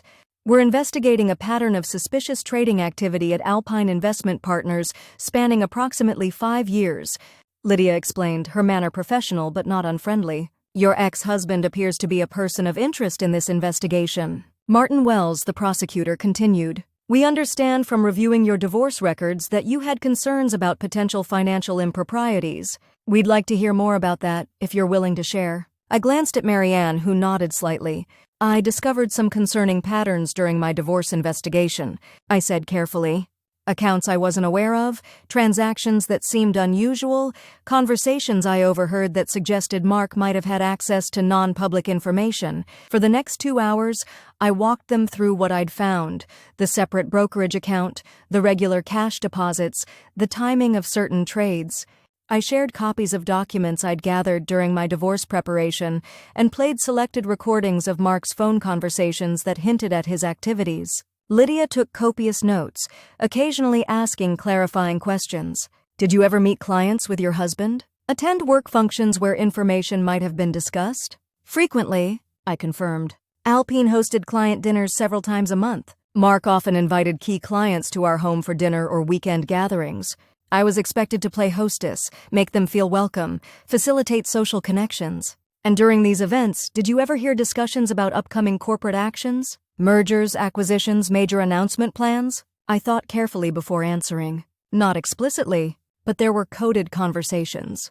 Comments about companies being interesting or worth watching closely. Mark would sometimes make investment moves shortly after these events. Detective Suarez leaned forward. Mrs. Harmon, did your husband ever directly tell you he was trading on inside information? No, I replied honestly. He was careful. But during our separation, I recorded a conversation where he told someone, I believe his colleague Lauren Roberts, that they needed to be smart about timing and use the buffer accounts like always. He mentioned something about maintaining deniability. I provided them with this recording, along with everything else I had that might be relevant. By the time they left, I felt emotionally drained but also relieved. The weight of knowing about Mark's potential crimes without being able to do anything about it had been a silent burden. Now it was in the proper hands. You did well, Marianne said after showing them out. You provided information without speculation or embellishment. That's exactly right. What happens now? I asked. They continue their investigation. You may be called to testify if charges are filed, but that could be months away if it happens at all. Financial crimes investigations are notoriously complex and lengthy. I nodded, then voiced the concern that had been nagging at me. Will Mark know I spoke with them? Eventually, if they bring charges, your cooperation would likely be disclosed during discovery. But that's a bridge to cross later. Marianne squeezed my shoulder reassuringly. Focus on your life, Alice. Let the authorities handle Mark. I tried to follow her advice in the weeks that followed, throwing myself into work and continuing to rebuild my personal life. The foundation was launching a major initiative to provide coding education in underserved schools, and I was leading the implementation. The project required long hours and complex problem-solving, exactly the kind of challenge I needed to keep my mind occupied. In my personal time, I continued reclaiming parts of myself that had been dormant during my marriage. I took those motorcycle lessons, earning my license and purchasing a sleek blue Triumph that brought me unexpected joy. I joined a hiking group that explored trails throughout the region every other weekend. I even went on a few dates, though none progressed beyond pleasant conversation and a polite goodnight. You're not ready, Eleanor pronounced during one of our weekly calls after I described a particularly promising but ultimately flat date with a pediatric surgeon named David. And that's perfectly fine. You're still identifying who Alice is without Mark. A new relationship now would just be another form of definition by association. I think you're right, I admitted, relieved that she'd articulated what I'd been feeling. But sometimes I worry about ending up alone. Eleanor's laugh crackled through the phone. Alone isn't the tragedy people make it out to be. I've been alone since Herbert died 12 years ago, and I've had some of my richest experiences during that time. Alone just means you get to make all the decisions. Quite liberating, actually. Her perspective, as always, was clarifying. I wasn't afraid of being alone. I was afraid of missing out on the life I thought I was supposed to have. The traditional trajectory of marriage, possibly children, though Mark and I had ultimately decided against them, growing old with a partner. Without those expected landmarks, what would my life's map look like? I was contemplating this question one evening while sorting through a box of old photographs I'd found in the attic. Most were from my life before Mark. College adventures, my early career, family gatherings. I looked happy in those images, confident and unburdened. When did that woman start to disappear? The doorbell rang, interrupting my reflection. Glancing at the clock, 9:17 p.m., I felt a flicker of unease. I wasn't expecting anyone, and it was unusual for unannounced visitors to arrive so late. Through the peephole, I saw a woman with dark hair, her face partially turned away as she gazed down the street. When I opened the door, keeping the security chain engaged, she turned back, and I found myself staring at Lauren Roberts. My stomach dropped. Lauren looked different from when I'd last seen her at La Mer restaurant during my confrontation with Mark. Her sleek, polished appearance had given way to something more unkempt. Her hair was pulled back in a messy ponytail, her face devoid of makeup, dark circles prominent under her eyes. "What are you doing here?" I asked, making no move to remove the chain. Lauren swallowed visibly. I need to talk to you. It's important. Please. I studied her for a long moment, weighing the potential risks against my curiosity. Finally, I closed the door, removed the chain, and reopened it wider. 5 minutes? I said, leading her to the living room but not offering her a seat or a drink. I remained standing, arms crossed. Say what you came to say. Lauren perched awkwardly on the edge of the sofa, clutching her purse like a shield. I've been questioned by the SEC, she said without preamble.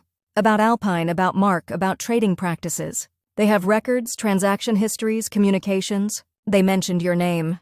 This wasn't entirely surprising given my meeting with the authorities, but I kept my expression neutral.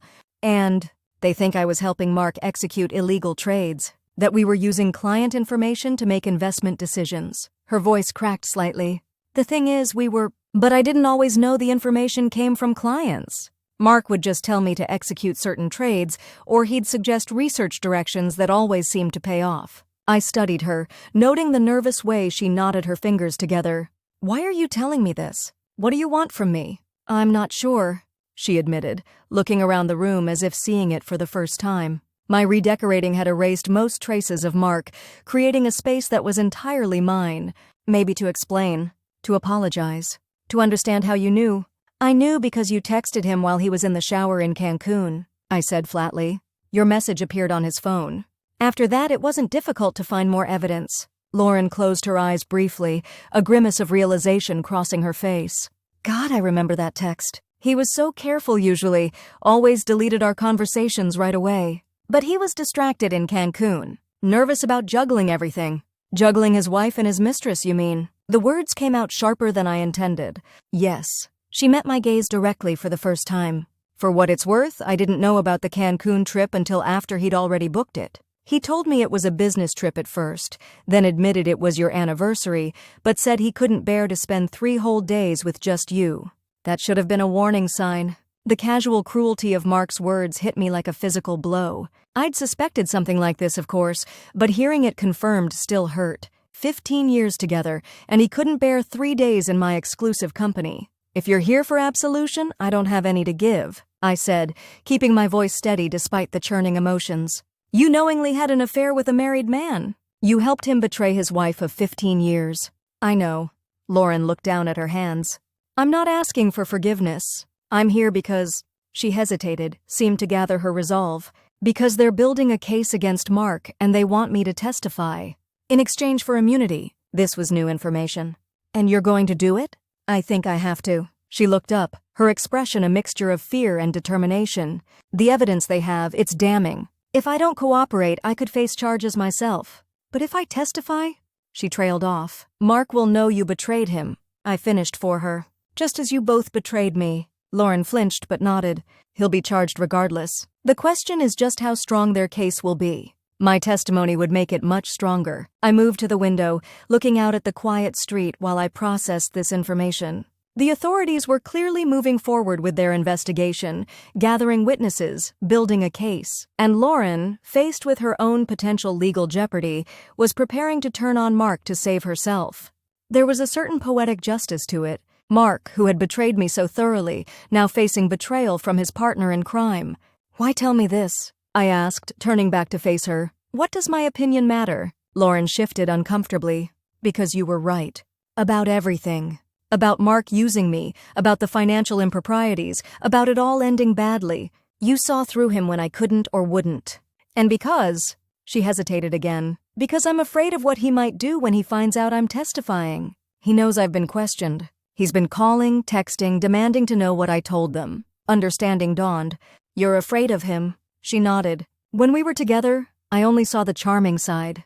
The attentive, passionate man who made me feel special. But since the investigation started, I've seen another side. He's called me at 3 a.m. screaming threats. He showed up at my apartment once, pounding on the door until my neighbors called security. He's not stable. This description of Mark was jarring. During our marriage, he'd occasionally shown flashes of temper, but never anything I'd describe as unstable or threatening. But then, I'd never threatened his freedom or professional standing. I'd offered him a clean, private settlement that preserved his career and reputation. Lauren's testimony would destroy both. Have you reported his behavior to the police? I asked, my tone softening slightly. I filed a report after the apartment incident, she confirmed.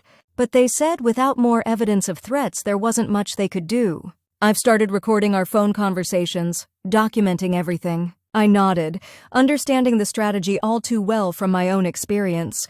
Smart. An uncomfortable silence stretched between us. This woman had participated in destroying my marriage, had knowingly engaged in a relationship with my husband, had possibly helped him commit financial crimes. I owed her nothing. And yet, looking at her now, afraid, remorseful, facing her own difficult choices, I felt an unexpected twinge of empathy. Not forgiveness, not absolution, but recognition of another woman grappling with the consequences of Mark's actions. If you're asking for my advice, I said finally, cooperate fully with the authorities. Tell them everything you know. And get a restraining order against Mark, whether you think it will be effective or not. Create a paper trail of his threatening behavior. Relief washed over Lauren's face. Thank you. That's what I thought, but hearing it from you, she trailed off again. I am sorry for whatever that's worth. I knew he was married and I pursued the relationship anyway. I told myself the usual lies, that your marriage was already over in all but name, that he was going to leave you eventually, that what we had was special. And now? I asked, curious despite myself. Now I realize he was using me professionally and personally, she said, a bitter edge creeping into her voice. Access to my research, my client relationships, my body, my heart, all resources for him to exploit. When the investigation started and I became a liability rather than an asset, he started pulling away. Made it seem like my fault, like I was too clingy, too demanding. The pattern was painfully familiar. Mark had begun treating me the same way in the later years of our marriage, subtly devaluing my contributions, making me question my perceptions, positioning himself as the reasonable one while I was painted as emotional or irrational. He's good at that, I acknowledged, making you doubt yourself, making his needs seem like the only ones that matter. Lauren nodded, a flash of understanding passing between us. For a brief moment, we were just two women who had been manipulated by the same man, comparing notes on a shared experience. The moment passed, and reality reasserted itself. She was still the woman who had knowingly participated in deception and betrayal. I was still the wife whose marriage had been destroyed by their affair. I should go, Lauren said, rising from the sofa. Thank you for seeing me. For listening. I escorted her to the door, maintaining a careful emotional distance despite our momentary connection. Good luck with the investigation, I said, not entirely sure if I meant it sincerely or ironically. Lauren paused at the threshold. He underestimated you, you know. Completely misjudged what you were capable of. It was actually impressive, watching you dismantle him at that restaurant. Despite everything, I felt a small surge of satisfaction at her words. He never really knew me, I replied. That was the fundamental problem. After she left, I poured myself a generous glass of wine and tried to process the unexpected encounter. Lauren's visit had provided confirmation of the investigation's progress and insights into Mark's current state of mind. But it had also stirred up emotions I thought I'd successfully contained. Anger at the betrayal, hurt at Mark's callous comments about not wanting to spend time with me, a complex mixture of feelings about Lauren herself. I called Sarah, needing to talk through the unsettling visit. She arrived 30 minutes later with ice cream and righteous indignation. The nerve of her, Sarah fumed, serving us both generous scoops of chocolate chip. Coming to your house after everything she did. It was strange, I agreed, but also enlightening. She's turning on Mark, Sarah. Going to testify against him. Sarah's eyebrows shot up. Karma's working overtime. It does seem that way, I said, contemplating my ice cream. But she also said something that's bothering me. About Mark becoming threatening, unstable. That's not the man I was married to. Maybe not, Sarah acknowledged. But stress changes people. He's facing potential criminal charges, professional ruin, public humiliation. That would push anyone's buttons, especially someone like Mark who's so invested in his image and status. She had a point. Mark's identity had always been tightly bound to his professional success and public persona. The prospect of losing both would be devastating to him in a way I couldn't fully comprehend, even after the pain of his betrayal. Should I be worried? I asked. If he's threatening Lauren, could he turn that anger toward me? Sarah set down her spoon, her expression serious. Has he contacted you recently? Any concerning behavior? No, I admitted. Nothing since the divorce was finalized. But then, I haven't done anything to provoke him. Lauren's testimony could send him to prison. Maybe call Detective Suarez, Sarah suggested. Let him know about Lauren's visit and Mark's behavior toward her. They should be aware if a key witness is being intimidated. I nodded, mentally adding this to my to-do list for the next day. I'll also mention it to Marianne, see if we should take any legal precautions. We finished our ice cream, shifted to lighter topics, and eventually Sarah left with a promise to check in the next day. But as I prepared for bed, Lauren's words about Mark's instability lingered in my mind, creating a low-level anxiety that I couldn't quite shake. Was I truly safe? The divorce settlement had been heavily in my favor, but Mark had signed it to avoid worse consequences. Now that those consequences might be unavoidable anyway, would he see our agreement differently? Would he blame me for his current predicament? I checked the locks twice before going to bed, something I hadn't felt compelled to do since the immediate aftermath of our separation. Just a precaution, I told myself, just being careful. But deep down, I recognized the return of a familiar feeling, uncertainty about what Mark might do next. It was a feeling I'd hoped was behind me for good. The next morning, I called Detective Suarez and reported Lauren's visit, emphasizing her concerns about Mark's threatening behavior. He thanked me for the information, confirmed that Lauren was indeed cooperating with their investigation, and assured me they would take appropriate measures to ensure her safety. What about my safety? I asked. If he's threatening her, should I be concerned? We have no specific reason to believe you're at risk, Mrs. Harmon, Suarez replied, but it never hurts to be cautious. If your ex-husband contacts you in any way that feels threatening, document it immediately and call us. After hanging up, I called Marianne and relayed the same information. Her response was more proactive. I'm filing for a temporary restraining order, she said decisively, based on his threats against Ms. Roberts and your reasonable fear that he might redirect that anger toward you. It may not be necessary, but it establishes a legal boundary from the outset. I agreed with her approach, then went about my day, meetings at the foundation, lunch with a potential donor, a conference call with educational partners. Routine activities that felt suddenly fragile in light of Lauren's revelations. Mark had been the foundation of my life for 15 years, my perception of stability and safety built around our partnership. Even months after discovering his betrayal, it was disorienting to realize how thoroughly my sense of security had been misplaced. The temporary restraining order was granted the following day, prohibiting Mark from coming within 500 feet of me, my home, or my workplace. Marianne arranged for it to be served at his new office in Arizona, a public notification that would undoubtedly humiliate him among his new colleagues. Is that necessary? I asked when she explained the service details. Couldn't it be served at his residence? Public service sends a message, Marianne replied. That you have legal protection, that his behavior is being monitored, that there will be witnesses to any violation.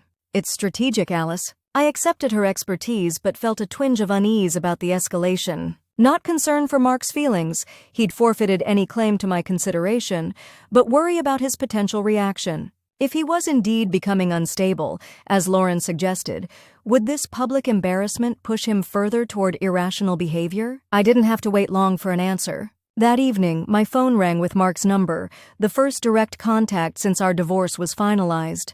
I let it go to voicemail, then listened to his message, my finger hovering over the record button on my second phone to capture his words. A restraining order? Are you serious, Alice? After everything, you're pulling this kind of stunt. His voice was controlled but tight with anger. I've respected our agreement. I've stayed away. I haven't contested the completely one-sided settlement you forced on me. And this is how you repay that? By humiliating me at my office? By acting like I'm some kind of threat to you? He took an audible breath, and when he continued, his tone had shifted to something colder, more calculated. You want to play hardball? Fine. Let's see how you like having your name dragged into this SEC witch hunt. Let's see how your fancy new foundation job holds up when they start questioning your knowledge of my financial activities during our marriage. Because believe me, Alice, if I'm going down, I'm not going alone. The message ended, leaving me shaking slightly with a mixture of anger and anxiety. I immediately forwarded the recording to Marianne and Detective Suarez, then called Sarah. He threatened me, I said when she answered. Implied he'd try to implicate me in his financial crimes if I didn't back off on the restraining order. That's witness intimidation, Sarah said immediately. He just committed another crime trying to get you to drop protection from his potential crimes. What an idiot. Her characterization made me laugh despite the situation, releasing some of the tension that had built during Mark's message. You're right. It's actually not smart at all. Of course it's not. He's panicking, Alice. He sees his life falling apart and he's grasping at anything that might help him regain control, including trying to scare you. It's working a little, I admitted. That's because you're a normal human with a functioning nervous system, Sarah replied. But you have something Mark doesn't have right now, perspective, and a lot of legal protection. Use it. She was right, of course. I had built a solid foundation for myself, legal, financial, and emotional. Mark's threats were serious but ultimately reflected his desperation rather than actual power over me. Detective Suarez called within an hour of receiving my forwarded message. This is extremely helpful evidence, Mrs. Harmon. Witness intimidation is a federal offense, especially in an ongoing SEC investigation. We'll be adding this to our case file. Should I be concerned for my safety? I asked, voicing my primary worry. We don't have any indication that Mr. Harmon plans physical harm, Suarez replied carefully. But threats of any kind should be taken seriously. The restraining order was a good precaution.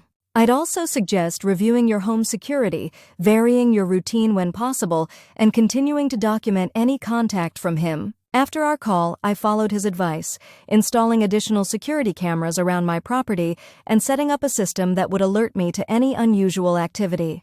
I also spoke with my assistant at the foundation, asking her to screen visitors and calls more carefully for the foreseeable future. These precautions provided some peace of mind, but they also underscored how dramatically my life had changed. 6 months ago, I had been a trusting wife in what I believed was a stable marriage. Now I was installing security systems to protect myself from the man I had once shared a bed with. The contrast was jarring, almost surreal. That night, I received a text from an unknown number. Mark was just arrested at his apartment in Phoenix. Thought you should know. No identification, but it had to be Lauren. How she had obtained my number was a question for another time. I immediately called Detective Suarez, who confirmed the information. Mr. Harmon was taken into custody about an hour ago. Multiple charges including securities fraud, wire fraud, and witness intimidation. The U.S. Attorney's Office moved quickly after his threatening message to you. Relief flooded through me, followed by a complicated mix of other emotions. Sadness for the final, dramatic end of the man I had once loved, satisfaction that justice was being served, lingering anxiety about what might come next. What happens now? I asked. He'll have an initial appearance before a magistrate judge, who will determine bail conditions, Suarez explained. Given the nature of the charges and the evidence of witness intimidation, the prosecution will likely request significant bail or even pretrial detention. Will I need to testify? This prospect filled me with dread, facing Mark in a courtroom, having our private lives examined in a public forum. Possibly, though many of these cases are resolved through plea agreements before trial, the evidence against Mr. Harmon is substantial. His attorneys will likely advise cooperation. After hanging up, I sat in my kitchen, absorbing the reality that Mark was now in federal custody. The man who had moved through the world with such confidence and privilege, who had built his career on a carefully cultivated image of integrity and expertise, was spending the night in a detention center. I should have felt triumphant. This was, after all, the ultimate consequence for his betrayal and criminality. Instead, I felt oddly hollow, as if watching the conclusion of a story about strangers. Perhaps that was progress, emotional distance from the man who had once been the center of my world. I poured a glass of wine and stepped onto my back patio, gazing up at the star-filled sky. The night was clear and cool, a perfect early summer evening. In another lifetime, Mark and I might have sat out here together, planning our future, sharing the day's events. That alternative reality seemed inconceivably distant now, like a road not taken in a journey that had diverged long ago. My phone chimed with a text from Sarah. Just saw the news about Mark's arrest. You okay? Fine, I replied, relieved mostly. Maybe now it's truly over. But even as I sent the words, I knew they weren't entirely accurate. Mark's arrest might end one chapter, but the story would continue.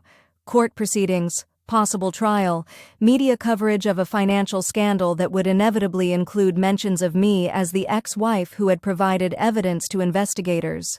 The ripples would extend for months, possibly years. And beyond the legal proceedings, I was still navigating the emotional aftermath of betrayal and divorce. still discovering who Alice Harmon was without Mark's presence defining her choices and boundaries, still learning to trust my own judgment after having it so fundamentally undermined. These were not challenges that would be resolved by Mark's arrest or even his eventual conviction. They were my personal journey, separate from whatever consequences he faced for his actions. The next morning, I woke to news headlines: Alpine investment partner arrested on fraud charges. Mark's professional headshot accompanied the article, his confident smile now seeming almost sinister in the context of the allegations against him. The piece mentioned his recent divorce, but didn't name me directly. Small mercies. My phone began ringing early, friends and acquaintances checking on me after seeing the news. I let most calls go to voicemail, responding selectively to those closest to me. By mid-morning, I'd received media inquiries as well, reporters seeking comment from the ex-wife of the disgraced investment advisor. Marianne had anticipated this scenario and prepared a standard response. Ms. Harmon has no comment on the ongoing legal proceedings involving her former husband. She is focused on her own professional responsibilities and personal well-being. She requests privacy during this time. I provided this statement to my assistant with instructions to use it for any media inquiries that came through the foundation. Then I turned my attention to work, grateful for the complex challenges that required my full concentration and provided escape from the unfolding legal drama. Days passed, then weeks. Mark was released on bail with strict conditions: surrender of his passport, electronic monitoring, prohibition on contacting witnesses including me and Lauren. The case against him expanded as investigators uncovered additional evidence and other Alpine employees began cooperating to secure their own plea agreements. My life settled into a new rhythm. Work at the foundation was fulfilling and demanding. My personal explorations continued: motorcycle rides on weekends, hiking excursions with my new group, occasional dinners with friends. I maintained minimal awareness of Mark's legal proceedings, receiving updates only when they directly affected me. One such update came nearly 3 months after his arrest. Marianne called on a Tuesday afternoon, her tone suggesting significant news. Mark's attorneys have reached out, she said without preamble. He wants to meet with you. I felt a jolt of surprise. Meet? Why? They didn't specify, but I have suspicions, Marianne replied. His legal position is deteriorating. More colleagues are cooperating with prosecutors, and the evidence against him is mounting. He may be hoping you can provide some statement of support or mitigation before sentencing. Absolutely not, I said immediately. I have no interest in seeing him, let alone helping minimize his punishment. That's what I told them, Marianne confirmed, but they were persistent. Suggested it might benefit you to hear what he has to say. I considered this. Benefit me how? They were vague, but implied he has information that might be of value to you. Could be a legitimate offer, could be manipulation, could be a desperate attempt to establish communication. I weighed the possibilities. The idea of seeing Mark face to face after everything that had transpired was unsettling. But curiosity nagged at me. What could he possibly have to say that would matter to me now? If I were to agree, I said slowly, it would be on my terms. Neutral location. You present throughout. No recording or documentation that could be used in his case. I could arrange that, Marianne said, her tone carefully neutral. But I need to ask, are you sure you want to do this? You're under no obligation to hear him out. Was I sure? But something about refusing to meet felt like fear, like allowing Mark to maintain some power over my emotions and choices. And beneath the apprehension, I realized there was a part of me that wanted closure. To see him in his reduced circumstances, to know definitively that the chapter was ending. I'm sure, I said with more confidence than I felt. Set it up. 2 days later, I sat in a conference room at Marianne's law office, waiting for Mark to arrive. I'd chosen my outfit carefully, a tailored navy dress that conveyed professional authority, subtle jewelry, hair styled in a sleek bob that was different from any look I'd worn during our marriage. Armor of a sort, projecting the message that I was not the woman he had known and betrayed. When Mark entered, escorted by his attorney and a marshal due to his bail conditions, I was struck by how diminished he appeared. The confident posture was gone, replaced by a slightly hunched stance. He'd lost weight, his face thinner, with new lines around his eyes and mouth. His previously immaculate hair showed strands of new gray. 6 months of criminal investigation and prosecution had aged him visibly. I felt a complex surge of emotions, satisfaction at his reduced state, a flicker of pity quickly suppressed, and something else: indifference. He seemed smaller, less significant than the man who had once occupied so much space in my life and psyche. "Alice," he said, his voice softer than I remembered. "Thank you for agreeing to meet." I nodded but didn't speak, waiting to understand the purpose of this encounter before engaging. Mark's attorney, a severe-looking woman in her 50s, spoke next. "Mrs. Harmon, my client has requested this meeting to address some personal matters before his case proceeds further. As you may know, he is considering a plea agreement that would resolve the charges against him. I'm aware of the general status of his case," I replied, glancing at Marianne, who gave a slight nod of encouragement. "What specifically does he wish to discuss?" Mark leaned forward slightly. "I wanted to see you, to explain some things, to apologize." The simplicity of this statement caught me off guard. I had expected manipulation, perhaps an attempt to secure my sympathy or support before sentencing, not a straightforward apology. "I'm listening," I said, maintaining my composure. Mark met my eyes directly for the first time. "What I did to you was unforgivable. The affair, the lies, all of it. I've had a lot of time to think since the arrest, to examine my choices and their consequences. I was selfish, arrogant, convinced I deserved whatever I wanted regardless of who got hurt." His words seemed genuine, but I'd learned to be skeptical of Mark's apparent sincerity. "Why tell me this now? What do you want from me?" "Nothing," he said, then corrected himself. "No, that's not entirely true. I want you to know that I recognize the damage I caused, that I take full responsibility for destroying our marriage, that none of it was your fault." I studied him, searching for the manipulation beneath the contrition. "Mark, we were married for 15 years. I know when you're working an angle. What's really going on here?" A flash of the old Mark, irritation at being seen through, crossed his face before settling back into remorseful lines. "My attorneys have advised me to accept a plea deal," he admitted. 10 years, possibility of parole after 6 with good behavior and cooperation.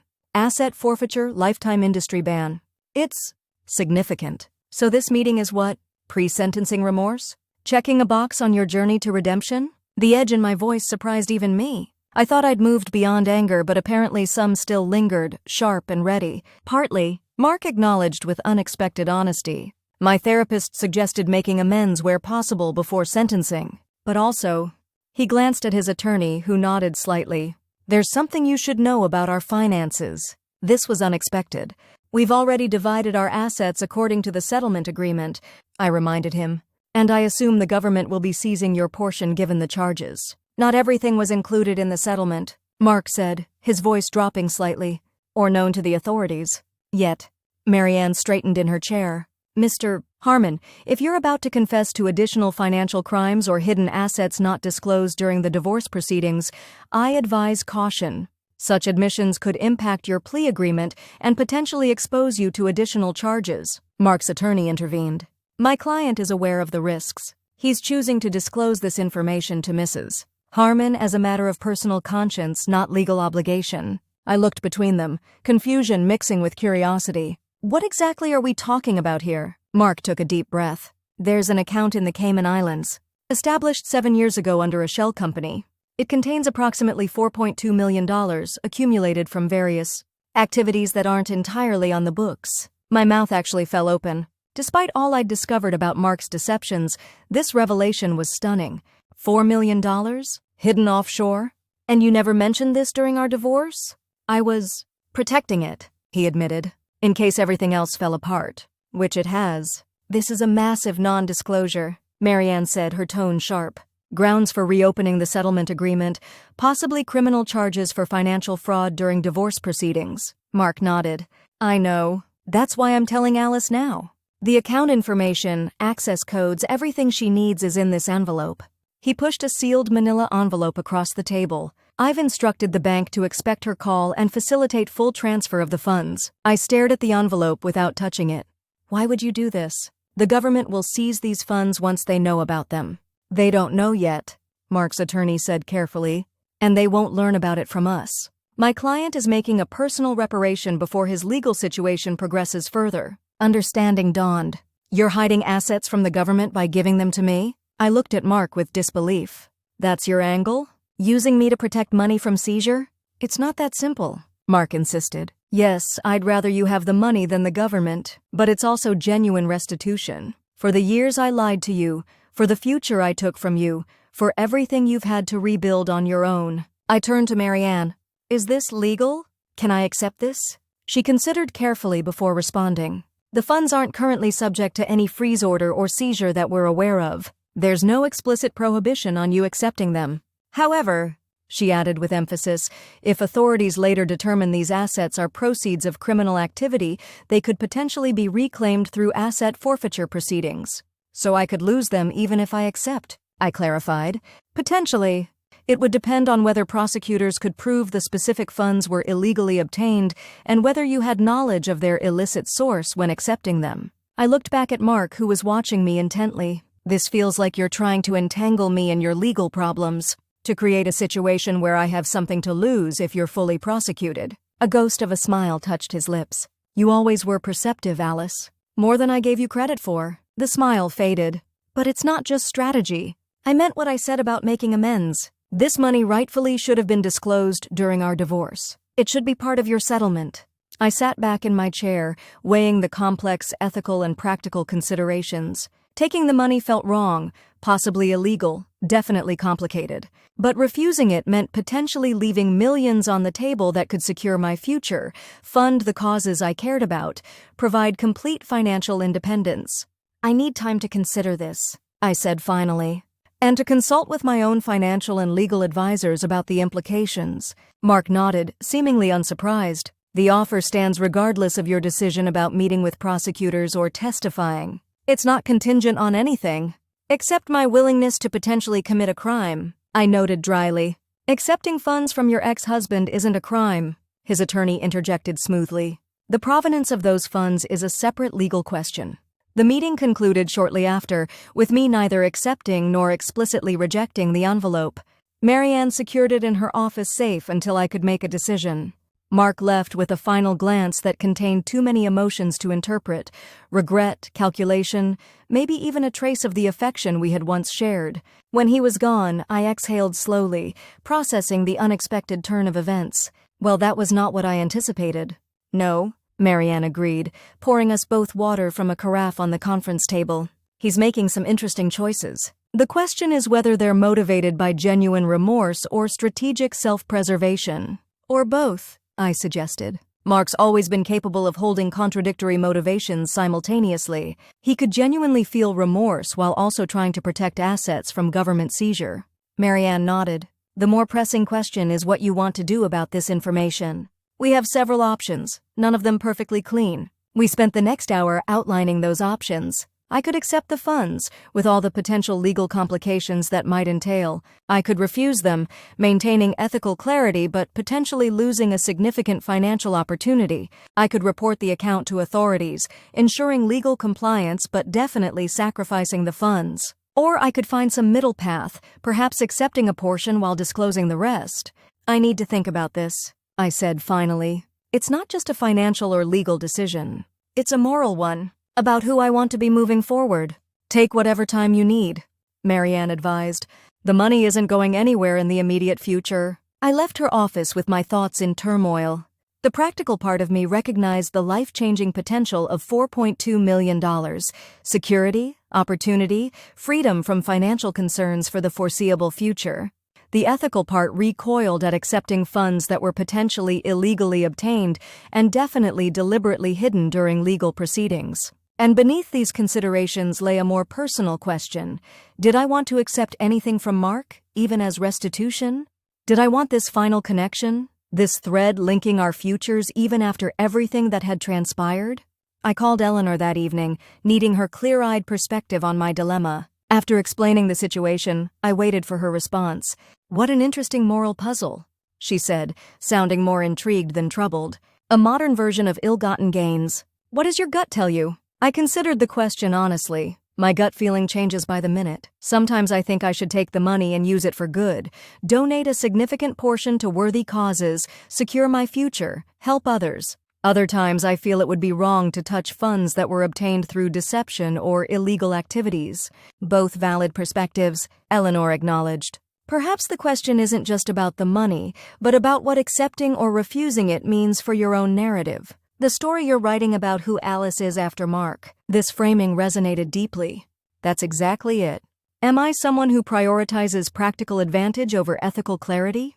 Or someone who would rather sacrifice potential gain to maintain moral consistency? Who says those are the only options? Eleanor challenged.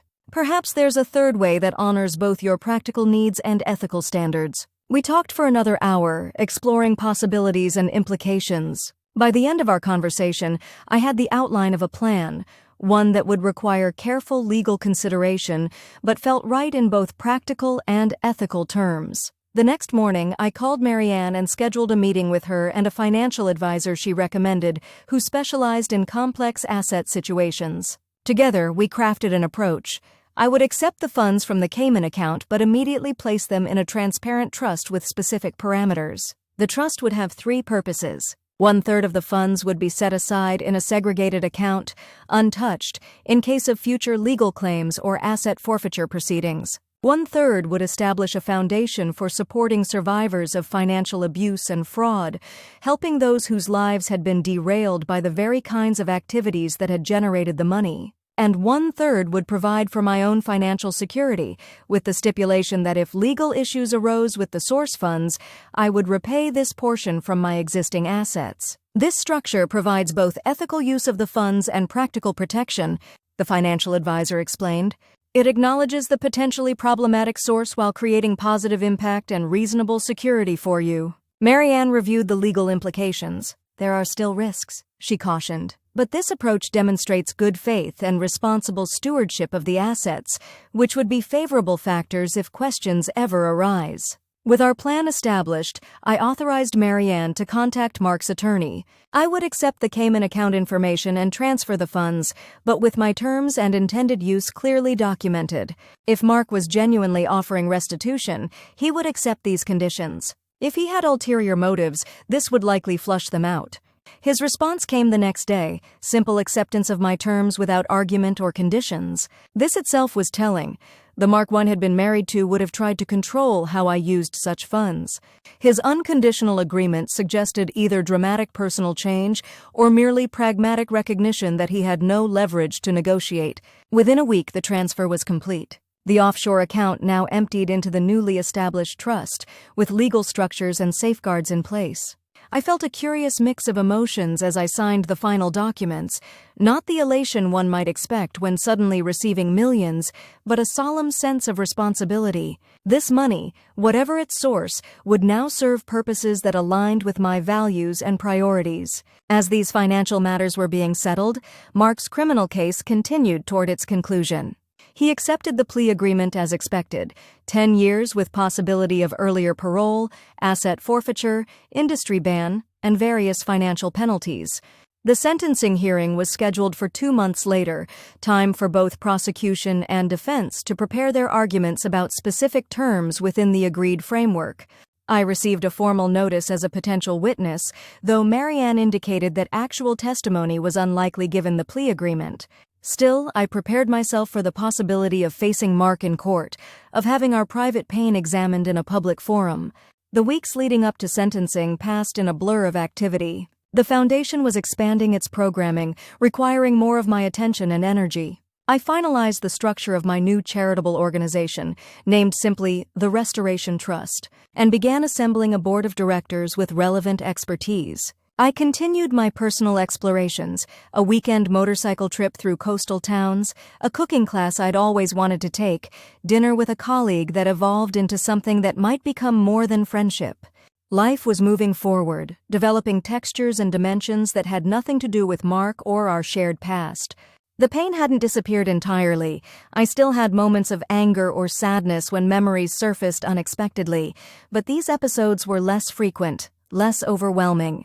More like passing weather than climate. The day of Mark's sentencing arrived on a crisp autumn morning.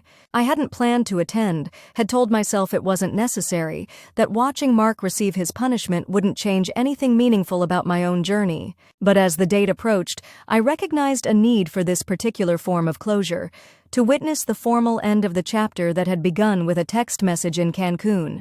Marianne accompanied me to the federal courthouse, where we joined other spectators in the gallery. The proceedings were formal, structured, more focused on legal technicalities than emotional narrative. Mark sat with his attorneys, shoulders slightly slumped but expression controlled. He had aged even more in the months since our meeting, gray now prominent in his hair, face gaunt from stress and uncertainty. The judge reviewed the charges, the plea agreement, the sentencing guidelines.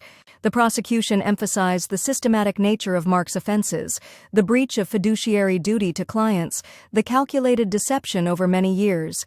The defense highlighted his cooperation after arrest, his lack of prior criminal history, his expressed remorse. Finally, Mark was given an opportunity to speak before sentencing. He rose slowly, straightened his suit jacket, no longer the bespoke attire he'd favored during our marriage, but something more modest, appropriate to his reduced circumstances.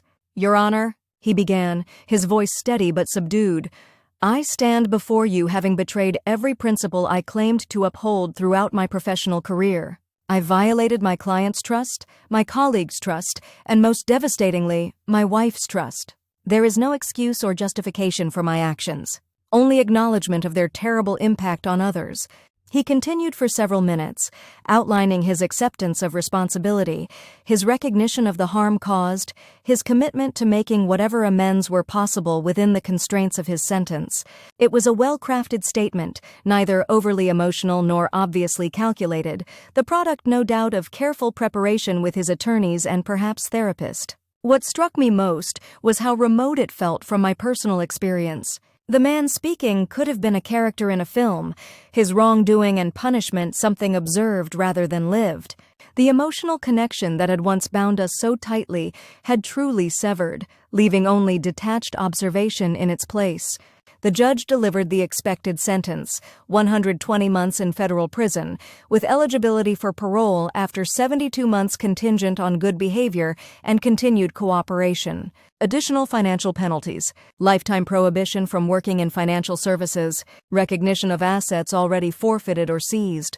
As the judge concluded the sentencing, Mark turned slightly, his eyes scanning the gallery until they found mine. For a brief moment, our gazes locked across the courtroom. Ex-husband and ex-wife, former partners now separated by betrayal, criminal proceedings, and fundamentally different life paths. He gave a small, almost imperceptible nod, acknowledgement, perhaps resignation, possibly even a wordless apology. I didn't nod back, but I held his gaze steadily until court officers approached to take him into custody. Then I watched as he was led away, disappearing through a side door to begin his decade of confinement. "Are you all right?" Marianne asked quietly as the courtroom began to empty. I considered the question carefully. "Yes," I said finally. "I am. It feels finished." We walked out of the courthouse into bright autumn sunshine, the world continuing its business unchanged by the small drama that had just concluded inside. Traffic moved along city streets, pedestrians hurried to appointments, life proceeded in its relentless forward motion. "What now?" Marianne asked as we paused on the courthouse steps. I smiled, feeling a lightness that had been building gradually over months, but seemed suddenly complete in this moment. "Now I go to work. I have a foundation meeting at noon, a board orientation for the Restoration Trust tomorrow, and dinner tonight with someone who might become important in my life." "And Mark?"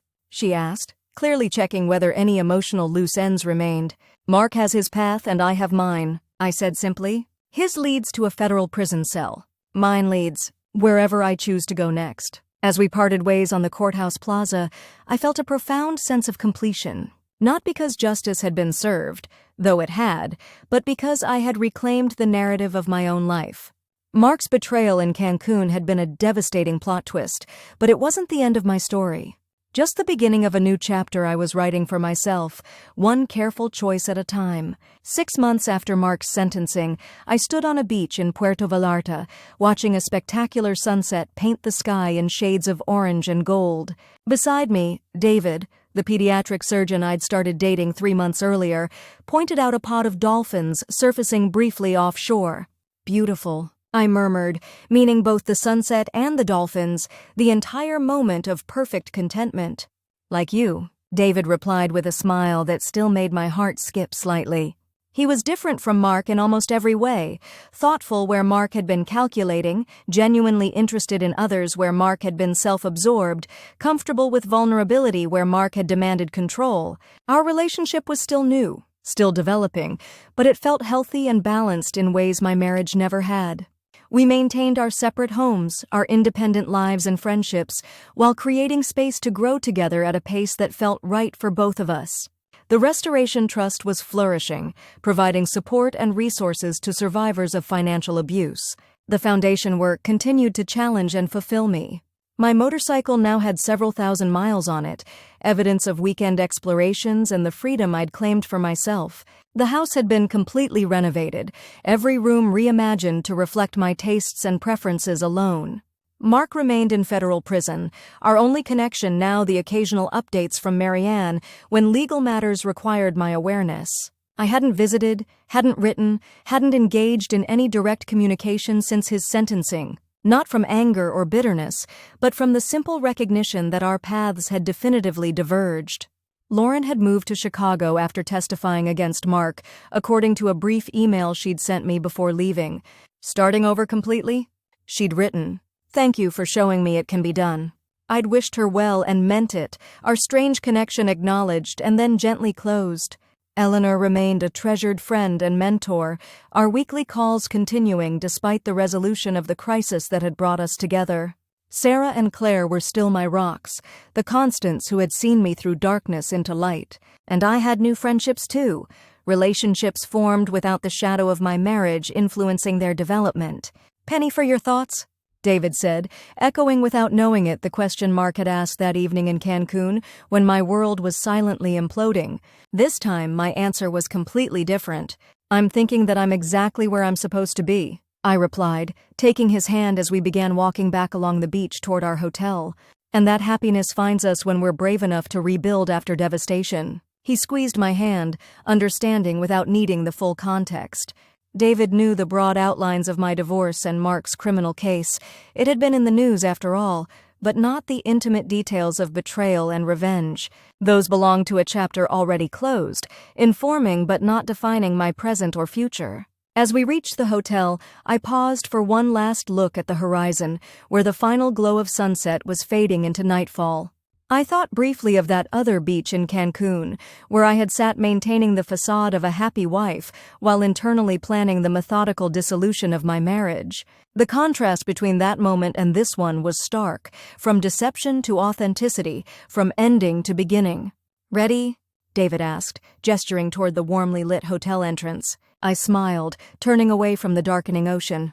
"Absolutely ready." For whatever came next in this life, I had reclaimed and rebuilt, piece by determined piece from the ashes of betrayal. It hadn't been easy or straightforward, this journey from devastation to restoration. But standing here now, I knew with absolute certainty that every difficult step had been necessary, every painful revelation ultimately liberating. Mark's betrayal in Cancun had broken something I'd thought unbreakable, but in that breaking, I'd discovered strength I hadn't known I possessed. The capacity to strategize when emotional, the courage to stand alone, the resilience to rebuild, the wisdom to choose my own path forward. These were the gifts hidden within devastation, not given by Mark's betrayal, but discovered through my response to it. They were mine now, hard-won and precious, guiding me into a future limited only by my own choices rather than someone else's deception.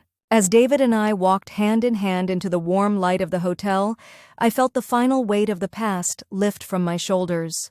The story that had begun with a devastating text message in Cancun had served its purpose in my life. Now it was simply that, a story. One chapter in a much longer, richer narrative still unfolding day by day.